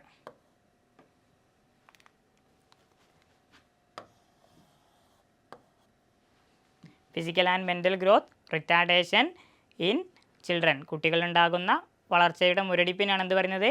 ക്രെറ്റിനിസം എന്ന് പറയുന്നത്. ഇനി മൂന്നാമത്തെ ഓപ്ഷൻ നോക്കാം, ജൈജാൻറ്റിസം. അപ്പോൾ ജൈജാൻറ്റിസം എന്ന് കേൾക്കുമ്പോൾ തന്നെ നമുക്കറിയാം ഭീമാകാരത്ത് എന്ന് പറയാം. അതായത് ഒരാളിങ്ങനെ വളരെ ഉയർന്നു പോകുന്നതിനാണ് എന്ത് പറയുക, ജൈജാൻറ്റിസം. അപ്പോൾ ഈ ഒരു പിക്ചറിൽ ഇദ്ദേഹം റെപ്രസെൻറ്റ് ചെയ്യുന്നത് എന്താണ്, ജൈജാൻറ്റിസത്തിനെയാണ് റെപ്രസെൻറ്റ് ചെയ്യുന്നത്. അപ്പോൾ എന്താ നോക്കുക, increased production of somatotropin during growth. ജൈജാൻറ്റിസത്തിന് കാരണം എന്താണ്, വളർച്ചാ കാലഘട്ടത്തിൽ നമ്മൾ വളർച്ചയ്ക്ക് സഹായിക്കുന്ന സൊമാറ്റോട്രോപ്പിൻ്റെ ഉൽപ്പാദനം കൂടി വരുമ്പോൾ നമ്മുടെ ശരീരം അതിനനുസരിച്ച് വലുതാകുന്ന അവസ്ഥക്കാണ് എന്താ പറയുക, ജൈജാൻറ്റിസം എന്ന് പറയാം. അപ്പോൾ വളർച്ചാ കാലഘട്ടത്തിലുള്ള സൊമാറ്റോട്രോപ്പിൻ്റെ അമിത ഉൽപ്പാദനം കൊണ്ടുണ്ടാകുന്ന കണ്ടീഷനാണ് ജൈജാൻറ്റിസം. അപ്പോൾ അതിൻ്റെ സിംറ്റംസ് എന്താണെന്നുള്ളത് നോക്കാം, അതിൻ്റെ ലക്ഷണങ്ങൾ എന്താണെന്നുള്ളത് നോക്കാം. Excessive growth of the body. എന്താണ് excessive growth of the body? ശരീരം അമിതമായി വളരുന്ന അവസ്ഥക്കാണ് എന്ത് പറയുക, ജൈജാൻറ്റിസം എന്ന് പറയുന്നത്. അപ്പോൾ വളരെ സിമ്പിളായിട്ട് പറയുകയാണെങ്കിൽ വളർച്ചാ കാലഘട്ടത്തിൽ സൊമാറ്റോട്രോപ്പിൻ്റെ ഉൽപ്പാദനം കുറയുമ്പോൾ ഉണ്ടാകുന്ന അവസ്ഥയ്ക്കാണ് നമ്മൾ ഡോർഫിസം എന്ന് പറയുക. വളർച്ചാ കാലഘട്ടത്തിൽ സൊമാറ്റോട്രോപ്പിൻ്റെ ഉൽപ്പാദനം അമിതമാകുമ്പോഴുള്ള അവസ്ഥയ്ക്കാണ് ജൈജാൻറ്റിസം എന്ന് പറയുക. വളർച്ചാ കാലഘട്ടം നിന്നതിന് ശേഷം സൊമാറ്റോട്രോപ്പിൻ ഉൽപ്പാദിപ്പിക്കുകയും അത് കാരണമായി ഉണ്ടാകുന്ന മാറ്റങ്ങൾക്കാണ് എന്ത് പറയുക, അഗ്രോമെഗാലി എന്നും പറയുക. അപ്പോൾ അഗ്രോമെഗാലിയുള്ള സമയത്ത് ആളുകൾക്ക് അവരുടെ താടിയെല്ലും അല്ലെങ്കിൽ മുഖത്തുള്ള എല്ലുകളും അതുപോലെ വിരലുകളൊക്കെ എന്താവും, ഇലോങ്ങേറ്റ് ചെയ്യും എന്നുള്ളതും ഓർത്ത് വെക്കുക. ഇപ്പോൾ ഡോർഫിസം ഇവിടെ ഒരാൾ റെപ്രസെൻറ്റ് ചെയ്യുന്നുണ്ട്. അപ്പോൾ വളർച്ചാ കാലഘട്ടത്തിൽ സൊമാറ്റോട്രോപ്പിൻ എന്ന് പറയുന്ന ഹോർമോണിൻ്റെ ഉൽപ്പാദനം കുറഞ്ഞത് കാരണമാണ് ഈ ഒരു കണ്ടീഷനിലേക്ക് എത്തിയെന്നുള്ളത് ഓർമ്മ വേണം. ഇനി നമുക്ക് 27ാമത്തെ ക്വസ്റ്റ്യനിലോട്ടേക്ക് പോവാം.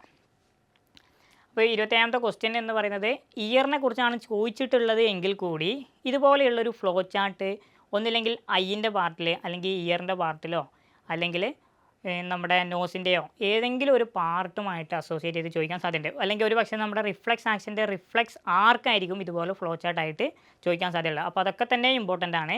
നമുക്ക് ഹിയറിങ്ങിന് പോസിബിൾ ആക്കുന്നതിൻ്റെ റെപ്രസെൻറ്റ് ചെയ്യുന്ന ഒരു ഫ്ലോ ചാർട്ടാണ് ഇവിടെ തന്നിട്ടുള്ളത്. അപ്പോൾ അത് എന്തൊക്കെയാണെന്നുള്ളത് നോക്കാം. ആദ്യമായിട്ട് സൗണ്ട് വേവ്സ് വരും. സൗണ്ട് വേവ്സ് ആര് കളക്ട് ചെയ്യും, പിന്നെ. അപ്പോൾ ഇതാണ് സൗണ്ട് വേവ്സ് എങ്കിൽ ഈ സൗണ്ട് വേവ്സിനെ കളക്ട് ചെയ്യുന്ന ഈ പാർട്ടിനാണ് നമ്മൾ എന്ത് പേര് പറയുന്നത്, പിന്നെ എന്ന് പറയുന്നത്. അപ്പോൾ പിന്നെ ഈ സൗണ്ട് വേവ്സ് എന്താക്കുന്നു, കളക്ട് ചെയ്യുന്നു. അപ്പോൾ അത് ഓൾറെഡി ഇവിടെ തന്നിട്ടുണ്ട്.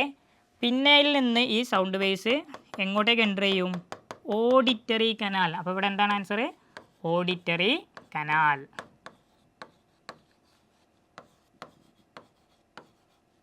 അപ്പോൾ ഓഡിറ്ററി കനാലിലൂടെ നമ്മുടെ സൗണ്ട് വേവ്സ് ഇങ്ങനെ പോയി ഇതാ ഇവിടെ ഒരു പാർട്ടുണ്ട്. ആരാണ്, ടിംപാനം. ഈ ടിംപാനം എന്ന് പറയുന്ന പാർട്ടിന് എന്ത് ചെയ്യും, വൈബ്രേറ്റ് ചെയ്യും. അപ്പോൾ അടുത്ത പാർട്ട് ഏതാണ്, ടിംപാനം.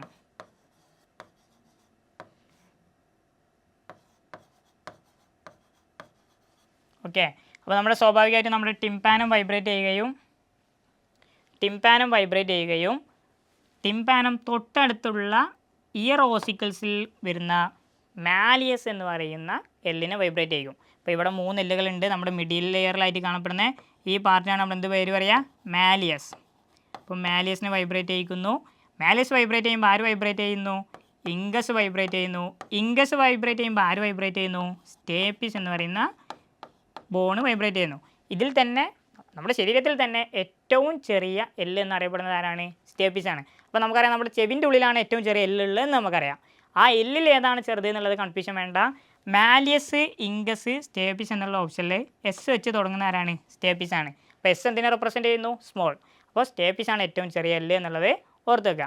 ഇനി മാലിയസ് വൈബ്രേറ്റ് ചെയ്തു, ഇംഗസ് വൈബ്രേറ്റ് ചെയ്തു, സ്റ്റേപ്പിസ് വൈബ്രേറ്റ് ചെയ്തു. ഇനി അടുത്ത ആരാണ് വൈബ്രേറ്റ് ചെയ്യാൻ പോകുന്നത്, ഈ ഒരു സ്ട്രക്ചറായി കാണുന്ന കോഗ്ലിയ എന്ന് പറയുന്ന പാർട്ടാണ് വൈബ്രേറ്റ് ചെയ്യുക. അപ്പോൾ ടിംപാനം വൈബ്രേറ്റ് ചെയ്ത് കഴിഞ്ഞാൽ വൈബ്രേറ്റ് ചെയ്യുന്നത് ഇയർ ഓസിക്കിൾസ് ആണ്.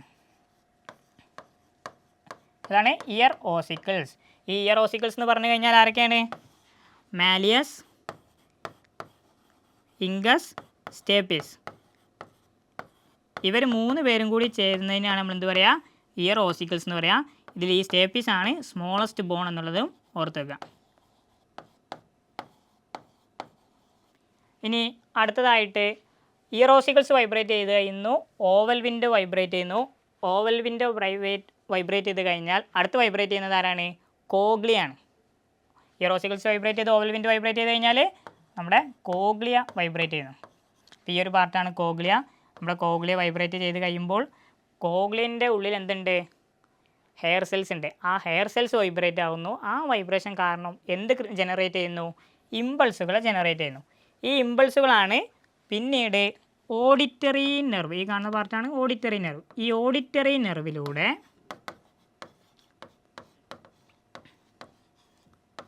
ഓഡിറ്ററി നെർവിലൂടെ ട്രാൻസ്മിറ്റ് ചെയ്ത് നമ്മുടെ സെറീബ്രത്തിലേക്ക് എത്തുകയും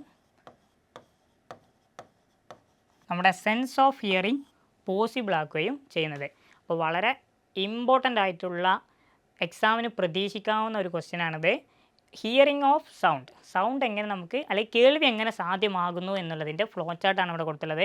ഈ ഒരു ഫ്ലോ ചാർട്ട് പഠിച്ചു കഴിഞ്ഞാൽ തന്നെ ഇതിനെക്കുറിച്ച് എക്സ്പ്ലനേഷൻ ചോദിച്ചാലും ഡെഫിനേഷൻ ചോദിച്ചാലും ഒക്കെ നമുക്ക് എഴുതാൻ പറ്റും. അപ്പോൾ ഒന്നുകൂടി ജസ്റ്റ് റൺ ചെയ്ത് പറഞ്ഞുതരാം. സൗണ്ട് വേവ്സ് ഉണ്ടാകുന്നു. സൗണ്ട് വേവ്സിനെ നമ്മുടെ അഥവാ ചെവി കൂടെ എന്ത് ചെയ്യുന്നു, കളക്ട് ചെയ്യുന്നു.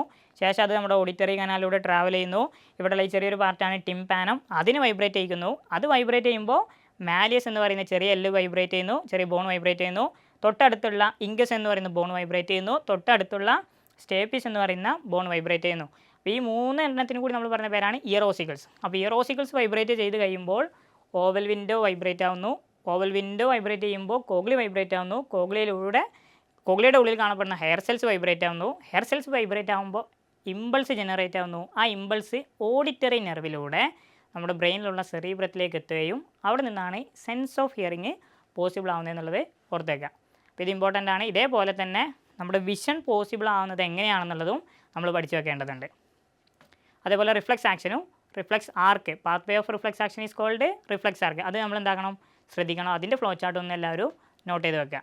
ഇനി നമുക്ക് അടുത്ത ക്വസ്റ്റ്യനിലോട്ട് പോകാം. AIDS is a dreadful disease caused by HIV. HIV human immuno virus എന്ന് പറയുന്ന വൈറസ് സ്പ്രെഡ് ചെയ്യുന്ന ഒരു ഡ്രെഡ്ഫുൾ ആയിട്ടുള്ള രോഗമാണ് എയ്ഡ്സ്. അത് നമുക്ക് എല്ലാവർക്കും അറിയാം. എയ്ഡ്സിൻ്റെ ഫുൾ ഫോമും HIV ഫുൾ ഫോമും പഠിച്ചു വെക്കൽ വളരെ ഇമ്പോർട്ടൻ്റ് ആണ്. അക്വയർഡ് ഇമ്മ്യൂണോ ഡെഫിഷ്യൻസി സിൻഡ്രോം എന്നുള്ളതാണ് എയ്ഡ്സിൻ്റെ full form. Human immuno deficiency virus എന്നുള്ളതാണ് HIV ഫുൾ ഫോം. അതെല്ലാവരും ഒന്ന് നോട്ട് ചെയ്ത് വെക്കുക. ഇനി നമുക്ക് ഓപ്ഷൻ എ ക്വസ്റ്റ്യനിലേക്ക് നോക്കാം. Which cells in human body are affected by HIV? നമ്മുടെ ശരീരത്തിലുള്ള ഏത് സെല്ലിനെയാണ് HIV അഫക്റ്റ് ചെയ്യുന്നത് എന്നുള്ളതാണ് ചോദ്യം. അപ്പോൾ ഏത് സിസ്റ്റത്തിനെയാണെന്ന് ചോദിച്ചാൽ നമുക്കറിയാവുന്ന ഏതായിരുന്നു, ഇമ്മ്യൂൺ സിസ്റ്റമാണ് അല്ലേ. ഏത് സിസ്റ്റമായിരുന്നു, ഇമ്മ്യൂൺ സിസ്റ്റത്തിനെയാണ് ഇവ ടേക്ക് ഓവർ ചെയ്യാറ്. അപ്പോൾ നമ്മുടെ ഇമ്മ്യൂൺ സിസ്റ്റത്തിലുള്ള സെല്ല് ഏതാണ്, പ്രധാനപ്പെട്ട ഒരു സെല്ലാണ് ആര്, ലിംഫോസൈറ്റ് എന്ന് പറയുന്ന സെല്ല്. ദ വാരിയർ, പോരാളി എന്നൊക്കെ പറയുന്ന സെല്ലാണ് ആര്, ലിംഫോസൈറ്റ്. അപ്പോൾ മനസ്സിലാക്കുക, HIV അഫക്റ്റ് ചെയ്യുന്ന ഹ്യൂമൻ ബോഡിയിലെ സെല്ല് ചോദിച്ചു കഴിഞ്ഞാൽ അതിൻ്റെ ആൻസർ എന്താണ്, ലിംഫോസൈറ്റ് ആണ്. നമുക്ക് ബി ക്വസ്റ്റിനിലേക്ക് നോക്കാം. Write any 2 ways by which HIV is transmitted. എങ്ങനെയാണ് HIV ഒരാളിൽ നിന്ന് മറ്റൊരാളിലേക്ക് പകരുക എന്നുള്ളതാണ് ചോദ്യം. അപ്പോൾ ഈ ഒരു പിക്ചർ നമ്മളെല്ലാവരും ടെക്സ്റ്റ് ബുക്കിൽ പേജ് നമ്പർ 63 കണ്ടിട്ടുള്ളതാണ്. അപ്പോൾ ഇതിലുള്ള 4 ഓപ്ഷൻസ് തന്നിട്ടുണ്ട്. ഇതിൽ ഏതെങ്കിലും 2 എണ്ണേ ചോദിച്ചിട്ടുള്ളൂ. നമുക്ക് ഇഷ്ടമുള്ള ഇതാ. ഫസ്റ്റ് നോക്കാം. ത്രൂ സെക്ഷൽ കോൺടാക്ട് വിത്ത് HIV infected person. HIV infected ആയിട്ടുള്ള ഒരാളുമായി സെക്ഷൽ കോൺടാക്റ്റിലേക്ക് അല്ലെങ്കിൽ ലൈംഗിക ബന്ധത്തിലേക്ക് ഏർപ്പെട്ട് കഴിഞ്ഞാൽ അവരിൽ നിന്ന് മറ്റൊരാളിലേക്ക് പകരാൻ സാധ്യതയുണ്ട്. രണ്ടാമതാണ് from HIV infected mother to the foetus. HIV infected ആയിട്ടുള്ള മദറിൽ നിന്ന് ആ ഗർഭസ്ഥാവസ്ഥയിലുള്ള കുഞ്ഞിലേക്ക് പകരാനും സാധ്യതയുണ്ട്. മൂന്നാമത്തേതാണ് by sharing needle and syringe contaminated with HIV components. HIV components ഉള്ള നീഡിലോ സിറിഞ്ചോ ഒക്കെ നമ്മൾ വീണ്ടും ഒരാൾ HIV ഇൻഫെക്റ്റഡ് ആയിട്ടുള്ള പേഴ്സണിൽ നിന്ന് നമ്മൾ എടുത്ത് ഉപയോഗിക്കുകയാണെങ്കിൽ, ഇപ്പോൾ ഹോസ്പിറ്റൽസിനൊക്കെ അറിയാണ്ടൊക്കെ അങ്ങനെ സംഭവിച്ചു കഴിഞ്ഞാലൊക്കെ നമുക്ക് എന്ത് വരും, HIV വരാൻ സാധ്യതയുണ്ട്. നാലാമത്താണ് through the reception of blood and organs contaminated with HIV. നമ്മൾ ഒരാളിൽ നിന്ന് രക്തം സ്വീകരിക്കുന്ന സമയത്ത് അയാൾക്ക് HIV ഇൻഫെക്ഷൻ ഉണ്ടെങ്കിൽ ആ രക്തം സ്വീകരിക്കുന്നതോടുകൂടി ഒരു പക്ഷേ നമ്മളിലേക്ക് എന്താകും, ആ രോഗം വരാൻ സാധ്യതയുണ്ട്. അപ്പോൾ ഇതൊക്കെയാണ് ഇതിൻ്റെ കാരണങ്ങൾ. ഈ ഒരു ചോദ്യം ചോദിച്ചത് എങ്ങനെയാണ് HIV ട്രാൻസ്മിറ്റ് ആവുന്നത് എന്നുള്ളതാണ്. അപ്പോൾ HIV എങ്ങനെ പകരുന്നില്ല എന്നുള്ളതിനെക്കുറിച്ചും നമ്മൾ ഇതേ പേജ് നമ്പർ 63 നമ്മൾ പഠിക്കുന്നുണ്ട്. അപ്പോൾ ആ ഒരു ക്വസ്റ്റിൻ്റെ ആൻസറും കൂടി നിങ്ങൾ തറവാക്കി വെക്കുക. കാരണം അതും ആ ഒരു ക്വസ്റ്റ്യൻ നമുക്ക് എക്സ്പെക്റ്റ് ചെയ്യാവുന്നതാണ്. ഇതൊക്കെ വളരെ സിമ്പിളായിട്ടുള്ളതാണ്, നമുക്ക് പെട്ടെന്ന് ഓർത്ത് വെക്കാൻ സാധിക്കും. ഇനി നമുക്ക് അടുത്ത ക്വസ്റ്റ്യനിലോട്ടേക്ക് പോവാം. Observe the news given below and answer the question. താഴെ നമുക്കൊരു ന്യൂസ് തന്നിട്ടുണ്ട്. ആ ന്യൂസ് റീഡ് ചെയ്തതിന് ശേഷം താഴെ തന്നിട്ടുള്ള ABC ക്വസ്റ്റ്യൻ്റെ ആൻസർ ചെയ്താനാണ് പറഞ്ഞിട്ടുള്ളത്. ഫസ്റ്റ് ചോദ്യം നോക്കാം. ഫസ്റ്റ് നമുക്ക് ആദ്യം ന്യൂസ് എന്താണെന്നുള്ളത് നോക്കാം. The world wide endeavour to develop a safe and effective COVID-19 vaccine is now bearing fruit. ഇതാണ് നമ്മുടെ ഒരു ഹെഡിങ് കൊടുത്തത്. അപ്പോൾ COVID-19 വാക്സിനെ സപ്പോർട്ട് ചെയ്തിട്ടുള്ള ഒരു സ്റ്റേറ്റ്മെൻറ്റാണ് തന്നിട്ടുള്ളത്. വാട്ട് ആർ വാക്സിൻസ്, എന്താണ് വാക്സിൻസ് എന്നുള്ളതാണ് ആദ്യ ചോദ്യം. സിമ്പിളായി പറഞ്ഞതാണ്, നമുക്ക് പ്രതിരോധം നൽകാൻ വേണ്ടി, നമ്മുടെ ശരീരത്തിന് പ്രതിരോധശേഷി കിട്ടാൻ വേണ്ടി നമ്മൾ കൃത്രിമമായിട്ട് കൊടുക്കുന്ന ഒരു ഇമ്മ്യൂണൈസേഷനാണ്. അപ്പോൾ vaccines are substances used for artificial immunisation. അപ്പോൾ വാക്സിൻസ് ഇതിൻ്റെ ഏറ്റവും ഷോർട്ടായിട്ടുള്ള ഡെഫിനിഷനാണ് നമ്മൾ പറയുന്നത് ആർട്ടിഫിഷ്യൽ ഇമ്മ്യൂണൈസേഷൻ കൊടുക്കുക. അതിന് വേണ്ടി ഉപയോഗിക്കുന്ന സബ്സ്റ്റൻസിനാണ് നമ്മൾ എന്ത് പറയുന്നത് വാക്സിൻസ് എന്ന് പറയുന്നത്. രണ്ടാമത് നോക്കാം, write any 2 components used in vaccines. വാക്സിനിൽ ഉപയോഗിക്കുന്ന ഏതെങ്കിലും 2 കോമ്പണൻസിനെ കുറിച്ചാണ് ചോദിച്ചുള്ളത്. അപ്പോൾ നമ്മൾ വാക്സിൻസ് എങ്ങനെയാണ് നിർമ്മിക്കുന്നത് എന്നുള്ള ഭാഗത്ത് നമ്മളിത് പഠിച്ചതാണ്. ഒന്നില്ലെങ്കിൽ അലൈവ് ആയിട്ടുള്ള പാർട്ട്, അല്ലെങ്കിൽ ഡെഡ് ആയിട്ടുള്ള പാർട്ട്, അല്ലെങ്കിൽ ന്യൂട്രലൈസ്ഡ് ആയിട്ടുള്ള പാർട്ട്, അല്ലെങ്കിൽ ഇവിടെ ഒരു ബോഡി പാർട്ടിൽ നിന്ന് നമുക്ക് എന്താക്കാൻ പറ്റും വാക്സിൻസ് നിർമ്മിക്കാൻ പറ്റും. അപ്പം ഭാവിയിൽ വരാൻ പോകുന്ന ഒരു രോഗത്തിനെ പ്രതിരോധിക്കാൻ നമ്മൾ ആദ്യമേ നമ്മുടെ ശരീരത്തിലേക്ക് ഇത് എടുത്തു കഴിഞ്ഞാൽ നമുക്ക് എന്താകും പ്രതിരോധശേഷി ആൻറ്റിബോഡിയൊക്കെ നമ്മുടെ ശരീരത്തിൽ ഡെവലപ്പ് ചെയ്യുക എന്നുള്ളതാണ് ഇതിൻ്റെ ഒരു അഡ്വാൻറ്റേജ് എന്ന് പറയുന്നത്. അപ്പോൾ അവയുടെ ന്യൂട്രലൈസ്ഡ് ടോക്സിൻസ് ആയാലോ അല്ലെങ്കിൽ ആ രോഗകാരികളുടെ സെല്ലുകളുടെ ഭാഗമാണെങ്കിലൊക്കെ തന്നെയും നമുക്ക് വാക്സിൻസ് നിർമ്മിക്കാൻ ഉപയോഗിക്കുക എന്നുള്ളതാണ്. ഇനി ഓപ്ഷൻ സി ക്വസ്റ്റ്യൻ നോക്കാം നമുക്ക്. Name any 2 vaccines. നിങ്ങൾക്ക് പരിചയമുള്ള ഏതെങ്കിലും 2 വാക്സിനെ കുറിച്ചാണ് ചോദിച്ചുള്ളത്. അപ്പോൾ ആദ്യം തന്നെ തന്നിട്ടുണ്ട് BCG. നമുക്ക് എല്ലാവർക്കും അറിയാം ക്ഷയം അഥവാ ട്യൂബർകുലോസിസിന് ഉപയോഗിക്കുന്ന വാക്സിനാണ് BCG. ഇത് ഒരുപാട് ക്വസ്റ്റ്യൻ പേപ്പറിൽ 1 വേർഡ് ആയിട്ട് ചോദിച്ചിട്ടുണ്ട്. OPV പോളിയോ, അതുപോലെ പെൻഡാവാലൻ്റ്, MMR. ഇതൊക്കെ വാക്സിനുകൾക്ക് ഉദാഹരണമാണ്. MMR ആണ് കഴിഞ്ഞ എക്സാമിന് ചോദിച്ചിട്ടുണ്ടായിരുന്നത്. മംസ്, മീസിൽസ്, റുബല്ല പോലെയുള്ള ഡിസീസിന് നമ്മളെടുക്കുന്ന വാക്സിൻസാണ് MMR. മംസ്, മീസിൽസ്, റുബല്ല ഈ ഡിസീസിന് നമ്മളെടുക്കുന്ന വാക്സിൻസാണ് MMR എന്നുള്ളത് ഓർത്തുക. ഓക്കെ, നമുക്ക് ക്വസ്റ്റ്യൻ നമ്പർ 31 കിടക്കാം. Analyse the illustration and answer the question. അപ്പോൾ താഴെ നമുക്കൊരു ഫ്ലോ ചാർട്ട് തന്നിട്ടുണ്ട്. അപ്പോൾ ഒരു ഫ്ലോ ചാർട്ട് കാണുമ്പോൾ തന്നെ നമുക്ക് മനസ്സിലാവും നാച്ചുറൽ സെലക്ഷനുമായിട്ട് ബന്ധപ്പെട്ടിട്ടുള്ളതാണെന്നല്ലേ. അപ്പോൾ ഫസ്റ്റ് നോക്കാം, ഓവർ പ്രൊഡക്ഷൻ എന്നിട്ട് താഴെ ഒരു ഓപ്ഷൻ തന്നിട്ടുണ്ട്. പിന്നെ no favourable variation, favourable variation എന്നൊക്കെയാണ് തന്നിട്ടുള്ളത്. അപ്പോൾ നമുക്കറിയാം ഓവർ പ്രൊഡക്ഷൻ ഉണ്ടായി കഴിഞ്ഞാൽ അവിടെ എന്തുണ്ടാവും? സ്ട്രഗിൾ ഫോർ എക്സിസ്റ്റൻസ്, നിലനിൽപ്പിന് വേണ്ടിയുള്ള പോരാട്ടം ഉണ്ടാകും. അപ്പോൾ ഇവിടെ എന്താണ് ആൻസർ വരുന്നത്? Struggle for existence. ഇനി അടുത്തതായിട്ട് നമുക്ക് നോക്കാം, no favourable variation destroyed. Favourable variation ആണെങ്കിൽ നാച്ചുറൽ സെലക്ഷൻ എന്ന് പറഞ്ഞിട്ടാണ് തന്നിട്ടുള്ളത്. അപ്പോൾ ഫില്ലപ്പ് ആണെന്നുള്ള ഫസ്റ്റ് ചോദ്യം നമ്മൾ ചെയ്തു. How natural selection leads to the origin of new species എന്നുള്ളതാണ് ചോദ്യം. അപ്പോൾ ഈ ഒരു ഫ്ലോ ചാർട്ട് ടെക്സ്റ്റ് ബുക്കിൽ നമ്മൾ ഫെമിലിയർ ആണ്. പേജ് നമ്പർ 130 ഈ ഒരു ഫ്ലോ ചാർട്ട് ഐഡൻറ്റിഫൈ ചെയ്തവർക്കൊക്കെ തന്നെയും B ക്വസ്റ്റ്യൻ എഴുതാൻ പറ്റും. എങ്ങനെയാണ് നാച്ചുറൽ സെലക്ഷന് പുതിയ സ്പീഷീസിൻ്റെ രൂപകൽപ്പനയ്ക്ക് സഹായിക്കുന്നത് എന്നുള്ളതാണ് ചോദ്യം. അപ്പോൾ ഇവിടെ തന്നെ നമുക്ക് നോക്കിയാൽ മനസ്സിലാവും. ഫേവറബിൾ വേരിയേഷൻ ഉള്ളവർ നാച്ചുറൽ സെലക്ഷന് വിധേയമാകുന്നു.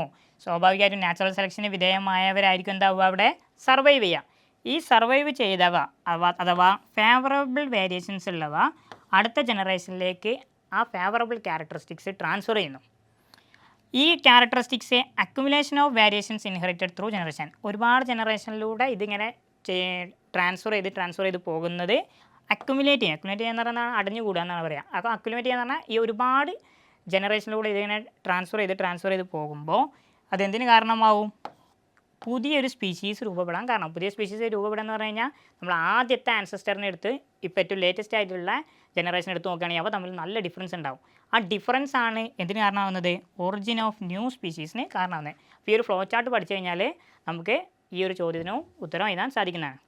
അപ്പോൾ ഇതുവരെ നമ്മൾ ഡിസ്കസ് ചെയ്തിട്ടുള്ള ഏകദേശം 31ഓളം ക്വസ്റ്റ്യൻസ് നമ്മൾ ഡിസ്കസ് ചെയ്തു. ഈ ക്വസ്റ്റ്യൻസ് ഒക്കെ തന്നെയും നമ്മുടെ പ്രീവിയസ് ഇയർ ക്വസ്റ്റ്യൻ പേപ്പറിൽ വന്നിട്ടുള്ള ചോദ്യങ്ങളാണ്. ഈ ചോദ്യങ്ങൾ പഠിക്കുമ്പോൾ അതിന് ഉത്തരം മാത്രം എഴുതി വെക്കാതെ ഈ ചോദ്യങ്ങൾ വന്ന ഭാഗങ്ങൾ നോക്കുകയും അത് ഐഡൻറ്റിഫൈ ചെയ്യും അവിടെ ഒന്ന് കുറച്ച് പഠിക്കുകയും ചെയ്ത് കഴിഞ്ഞാൽ ഇതുമായി ബന്ധപ്പെട്ട ഏത് ചോദ്യങ്ങൾ വന്നാലും നിങ്ങൾക്ക് എഴുതാൻ സാധിക്കുന്നതാണ്. അതേപോലെ നമ്മൾ കഴിഞ്ഞ മോഡൽ എക്സാമിന് കണ്ടതാണ്, ഏകദേശം 5 മുതൽ 7 വരെയോളം പിക്ചറുകൾ എക്സാമിന് തന്നിട്ട് അത് മാർക്ക് ചെയ്യാനും ലേബൽ ചെയ്യാൻ XY എന്നിട്ട് അത് ലേബൽ ചെയ്യാനും അത് ലേബൽ ചെയ്തിട്ട് അതിൻ്റെ ഫംഗ്ഷൻ എഴുതാനും ചോദിച്ചിട്ട് ഒരുപാട് ക്വസ്റ്റ്യൻസ് നമ്മൾ പ്രീവിയസിലുള്ള എല്ലാ ക്വസ്റ്റ്യൻ പേപ്പറിലും ഉള്ളതാണ്. നമ്മുടെ തൊട്ടും നടന്ന മോഡൽ എക്സാമിന് വരെ കണ്ടതാണ്. അപ്പോൾ അതുപോലെ നമ്മുടെ ടെക്സ്റ്റ് ബുക്ക് പാർട്ട് 1ഉം പാർട്ട് 2ഉം കൂടി കമ്പൈൻ ചെയ്താൽ പോലും നമുക്ക് ആകെ പഠിക്കാനുള്ള ഏകദേശം ഒരു 30-35 പിക്ചറുകൾ മാത്രമാണ്.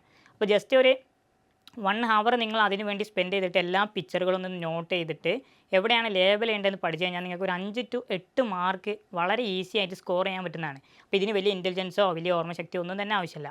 അതേപോലെ നമ്മുടെ പ്രീവിയസ് ക്വസ്റ്റ്യൻ പേപ്പറിലൊക്കെ നമ്മൾ കാണുന്നതാണ് ഡ്രോ ദ പിക്ചർ എന്ന് പറഞ്ഞിട്ട് സൈഡിൽ ഒരു 1 മാർക്ക് ഉണ്ടാവും.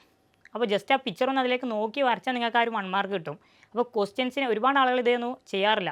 അപ്പോൾ നമ്മൾ ക്വസ്റ്റ്യൻസിനെ പ്രോപ്പറായിട്ട് ഇവാലുവേറ്റ് ചെയ്യാത്തതിൻ്റെ ഒരു പ്രശ്നമാണ് നമ്മൾ കാണുന്നത്. അപ്പോൾ എല്ലാ ക്വസ്റ്റ്യനും വളരെ തറവായി വായിക്കുകയും അതേപോലെ നമ്മളിപ്പോൾ പഠിച്ചിട്ടുള്ള ഡിസ്കസ് ചെയ്തിട്ടുള്ള ടോപ്പിക്കുകളൊക്കെ തന്നെയും അപ്പോൾ ഞാൻ പേജ് നമ്പർ തന്നുള്ളത് ഒന്നുകൂടി ഡെപ്തിൽ പഠിക്കാൻ വേണ്ടിയിട്ടാണ്. അപ്പോൾ ആ ഒരു ടോപ്പിക്കുകളൊക്കെ കൂടി നിങ്ങൾ കവർ ചെയ്ത് കഴിഞ്ഞാൽ നിങ്ങൾ ഇതുവരെ പഠിച്ച് ഫുള്ളായിട്ട് റിവിഷൻ ചെയ്യുന്നവരാണെങ്കിലും ഇതുവരെ തുടങ്ങാത്തവരാണെങ്കിലും പഠിച്ചിട്ടും എവിടെയും എത്തിയിട്ടില്ല എന്ന് തോന്നുന്നവരാണെങ്കിലും ഒക്കെ തന്നെയും നിങ്ങൾക്കെല്ലാവർക്കും നല്ല രീതിയിൽ ഉപയോഗപ്പെടുന്നുള്ളത് 100% ഉറപ്പാണ്. അപ്പോൾ നമ്മൾ ഇന്നത്തെ ക്ലാസ് വൈൻഡപ്പ് ചെയ്യുകയാണ്. എല്ലാവർക്കും ക്ലാസ് എഫക്റ്റീവായി എന്ന് തോന്നുന്നു. എല്ലാവരും നല്ലോണം പഠിക്കുക. And all the best. Thank you.